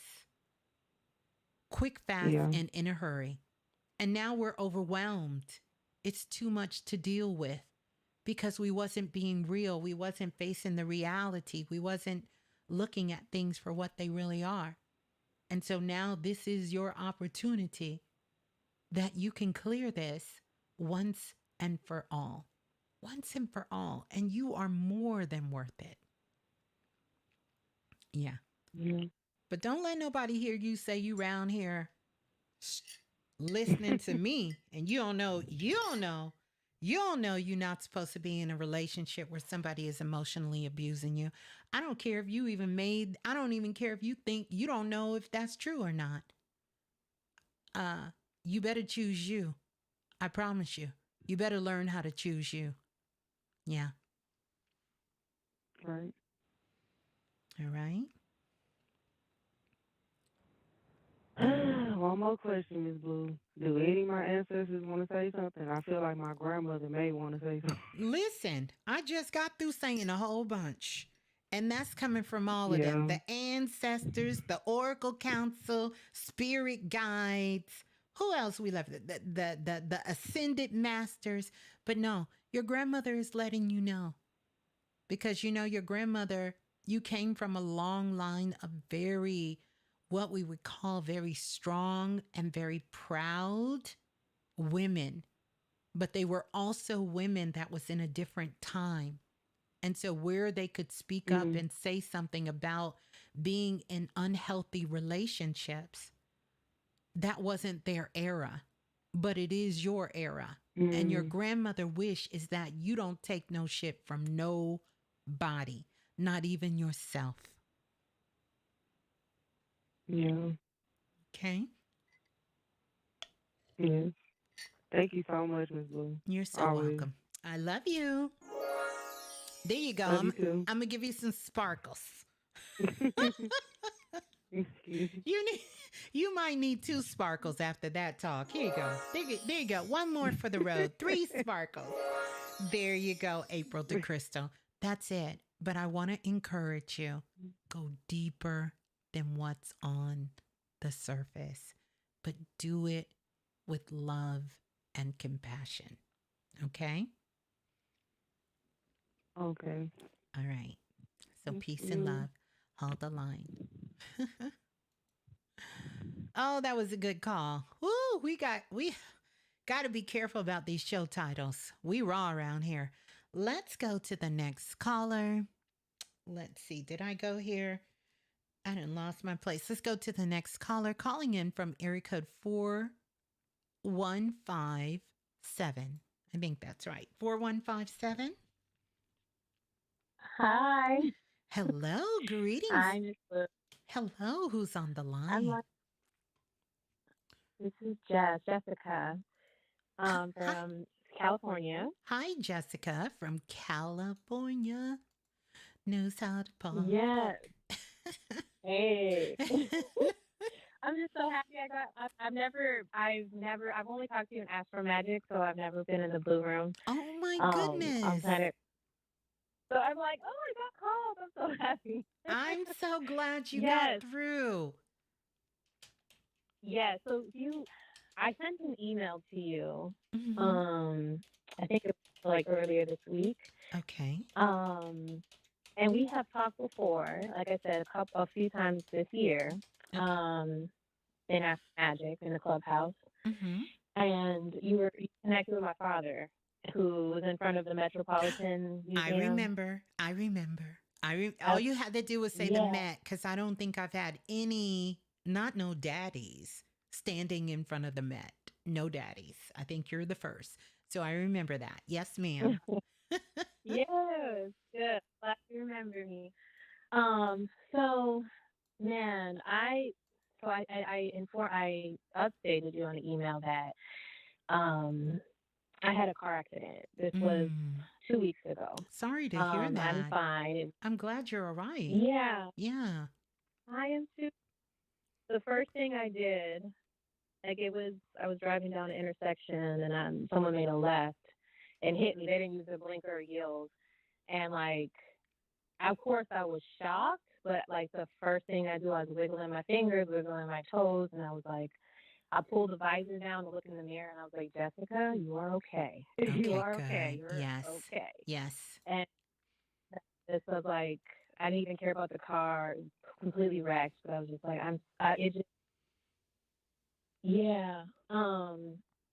So I've never been in a collision like that, but it was frightening. But I'm I can okay, and I've imagine. been really, yeah, I've been going like with school. I've been I'm a student, and Yeah. I've had a lot of projects, and this time has like getting like the doctor to tell or give me a note and was like, you need to just take off of everything. You need to rest. You need to rest. Mm-hmm. And for the past, couple weeks, it's been that. And I've been healing well and like keeping Good. my mind right. And I've been journaling and writing, and a lot of my community has been coming through for me, Good. Good. which I'm so grateful for. But yeah, so I just wanted to update that. But I'm coming on here, and usually I come and I feel like I hear myself speak, and I go visit the shows later, and I'm like, oh, I wish I asked this, I wish I asked that. So usually, especially in this time since I've been resting and at home, I've been going to your past shows Yes. and listening to everything. And like I've purchased the H2O, the Lucky Blueprint, Okay. and yes, and I just wanted to like also know, like I've been hearing repeatedly in your show, like you don't want a lot of information. So I'm trying not to like give that all to you, but I'm like, I just want to update you on certain things. But Okay. I guess where I'm at, what's in my heart, and what I've been thinking about a lot is just like the next year. I graduate next year, and Okay. I just want to know if there's any, like, what is any forecast that you're getting, or any messages for me for the next year to Mm-hmm. look forward to and to think about, to reflect on. I'm in my 1 year in Mm-hmm. numerology, according to numerology. So it's Okay. like planting seeds in all kinds of ways. So I just wanted the confirmation on that. Yeah, yeah, Yeah. sure. You're really going to love the month of July. Because the galactic e-files, because there is an exercise in there that really answers your question in detail. You want to know what going forward looks like. Here's something I Mm-hmm. want to bring to your attention, and that is the thoughts you're thinking today, the actions you're doing today is creating your tomorrow. I want you to hold that as your foundation, Jessica, because I need you to become conscious of that. What you're thinking today, your thoughts, your feelings today. And because you're in a personal year of one, this is instant manifestation. I want you to picture your personal year of a one. Matter of fact, I want you to even get yourself a wand because that's what a one is. It's a wand, and it's instant manifestation. That means in a blink of an eye, you are manifesting what you're feeling, what you're thinking, and what you're putting out. I want you to become very present with that energy because in a personal year of one, literally, you are laying a foundation for the next 10 years of your life. Mm-hmm. This Mm-hmm. is all about new beginnings. When is your birthday? I'm curious. Give me the month and day. July 14th. July 14th. Okay. Mm-hmm. Let's see here.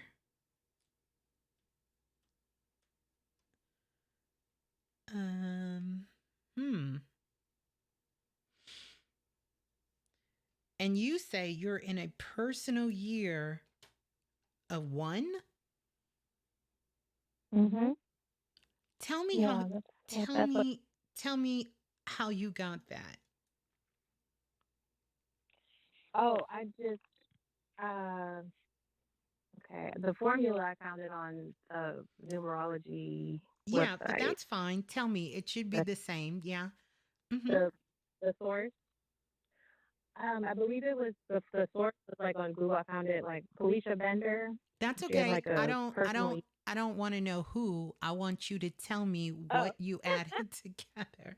Yeah, yeah, yeah. It's a formula that's oh, been around before anyone who's born here has been using. So that doesn't matter. I want to know what you added together to get what you got. I've also I can't remember the formula, but I believe my So you were I born in think the it's somewhere in the form. you were born in the 7th month, correct? Mhm. And on the 14th or the 4th? 14th. The 14th. This is what I want you to do. You got a pen Mhm. and a piece of paper. I'm going to show you how to do this. Okay.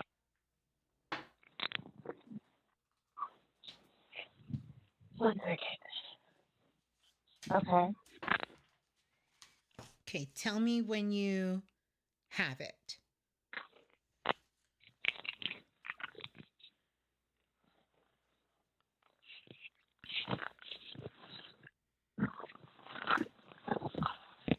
Okay, I have it. You got it? Yeah. Okay. So I want you to add up I want you to add 7 and 14 together and then tell me what number you get. 21. You get what? 21. 7 plus 4 is what? Oh, you said I thought you said 14. 11. 11. And then 1 plus 1 is what? 21? Plus, oh wait. I'm sorry, I'm confused. You want me to add 1 plus 1? No. Add 7 plus 14. Okay. That's 21. That's 21. Okay. And then 2 plus 1 is, 3. and then 3 plus, we're going to do last year, which Okay. would have been 2022. So 2, 4, 6. So 3 plus 6 equals what? 3 plus 6 is 8. 3 plus 6 is 8. Oh, sorry. 9, my bad. I'm Okay, that's all right. That's all right. So I just wanted you to see, so in case you want to ever do this again, Oh, you can get it correctly. So you're okay. in a personal year of 9. Okay, because I think I was adding my my year, Mm-hmm. like the Mm-hmm. year I was born. Mm-hmm. Mm-hmm. So let's talk about the personal year of 9. Now, when your birthday come, and you probably started feeling this prior. So what you're going to do is you're going to take that 21 again, because 7 plus 14 is 21, right? That's 3. Mm-hmm. And then 3 plus 7, which is 2023, it switches your personal year. And now you're in a personal year of 10, which we reduce 10. Only numbers we don't reduce is master numbers like 1111, things like that. Then when your birthday comes, you officially switch over into a personal year of 1. You get it? Okay, yeah. I did not know that. I thought it was. I That's thought okay. the whole year, like from the beginning of the year, Mm-hmm. was and up to the last, it's like the December 31st or whatever. It's like the full No, personal year. no. Oh, okay. You do your personal year because it's your personal born day, right? It's your personal birthday. So it happens on not the calendar day, but on your born day. That's how you calculate. You take your birth month and your birthday, and then you take the universal year, which would be the 2022 for last year. And that goes all the way from your birth date, which is July 14th of 2022, all the way until July 14th, 2023. That's your personal year.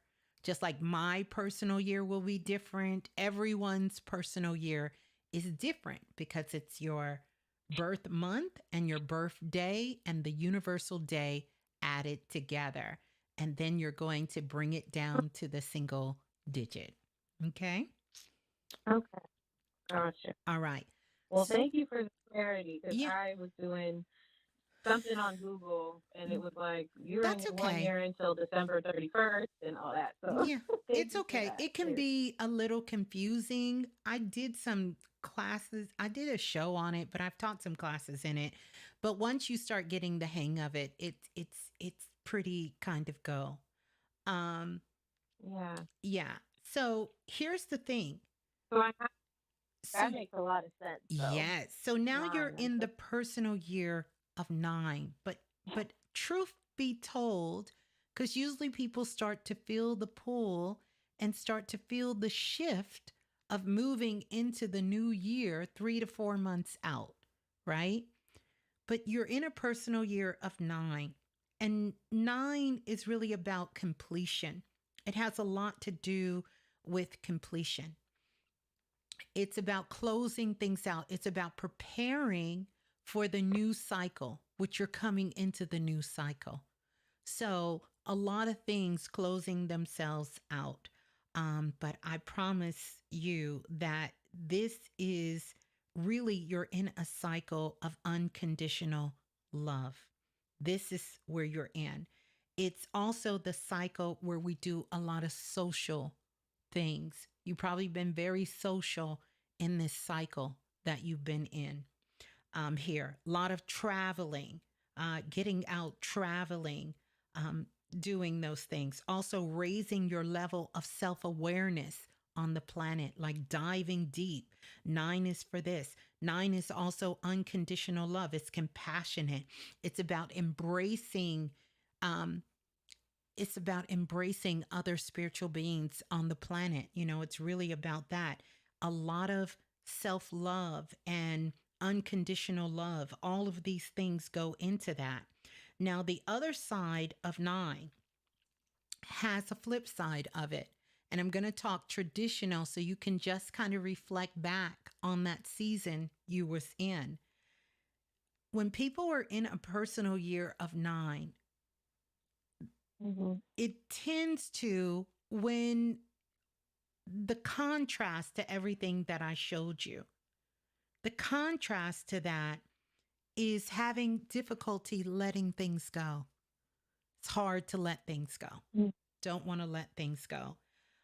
The other thing of that, very fearful of showing your true emotions. You know, here we are talking about that, but fearful of showing emotion.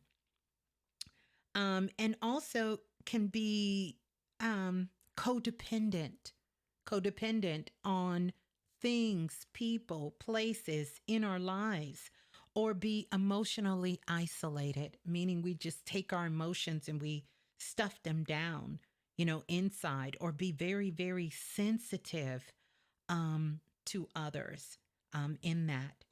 And a need for recognition. There's this desiring need to get recognized, to get appreciated, to get the thank yous and all of that. That's the contrast of that, as well as sort of finishing up the things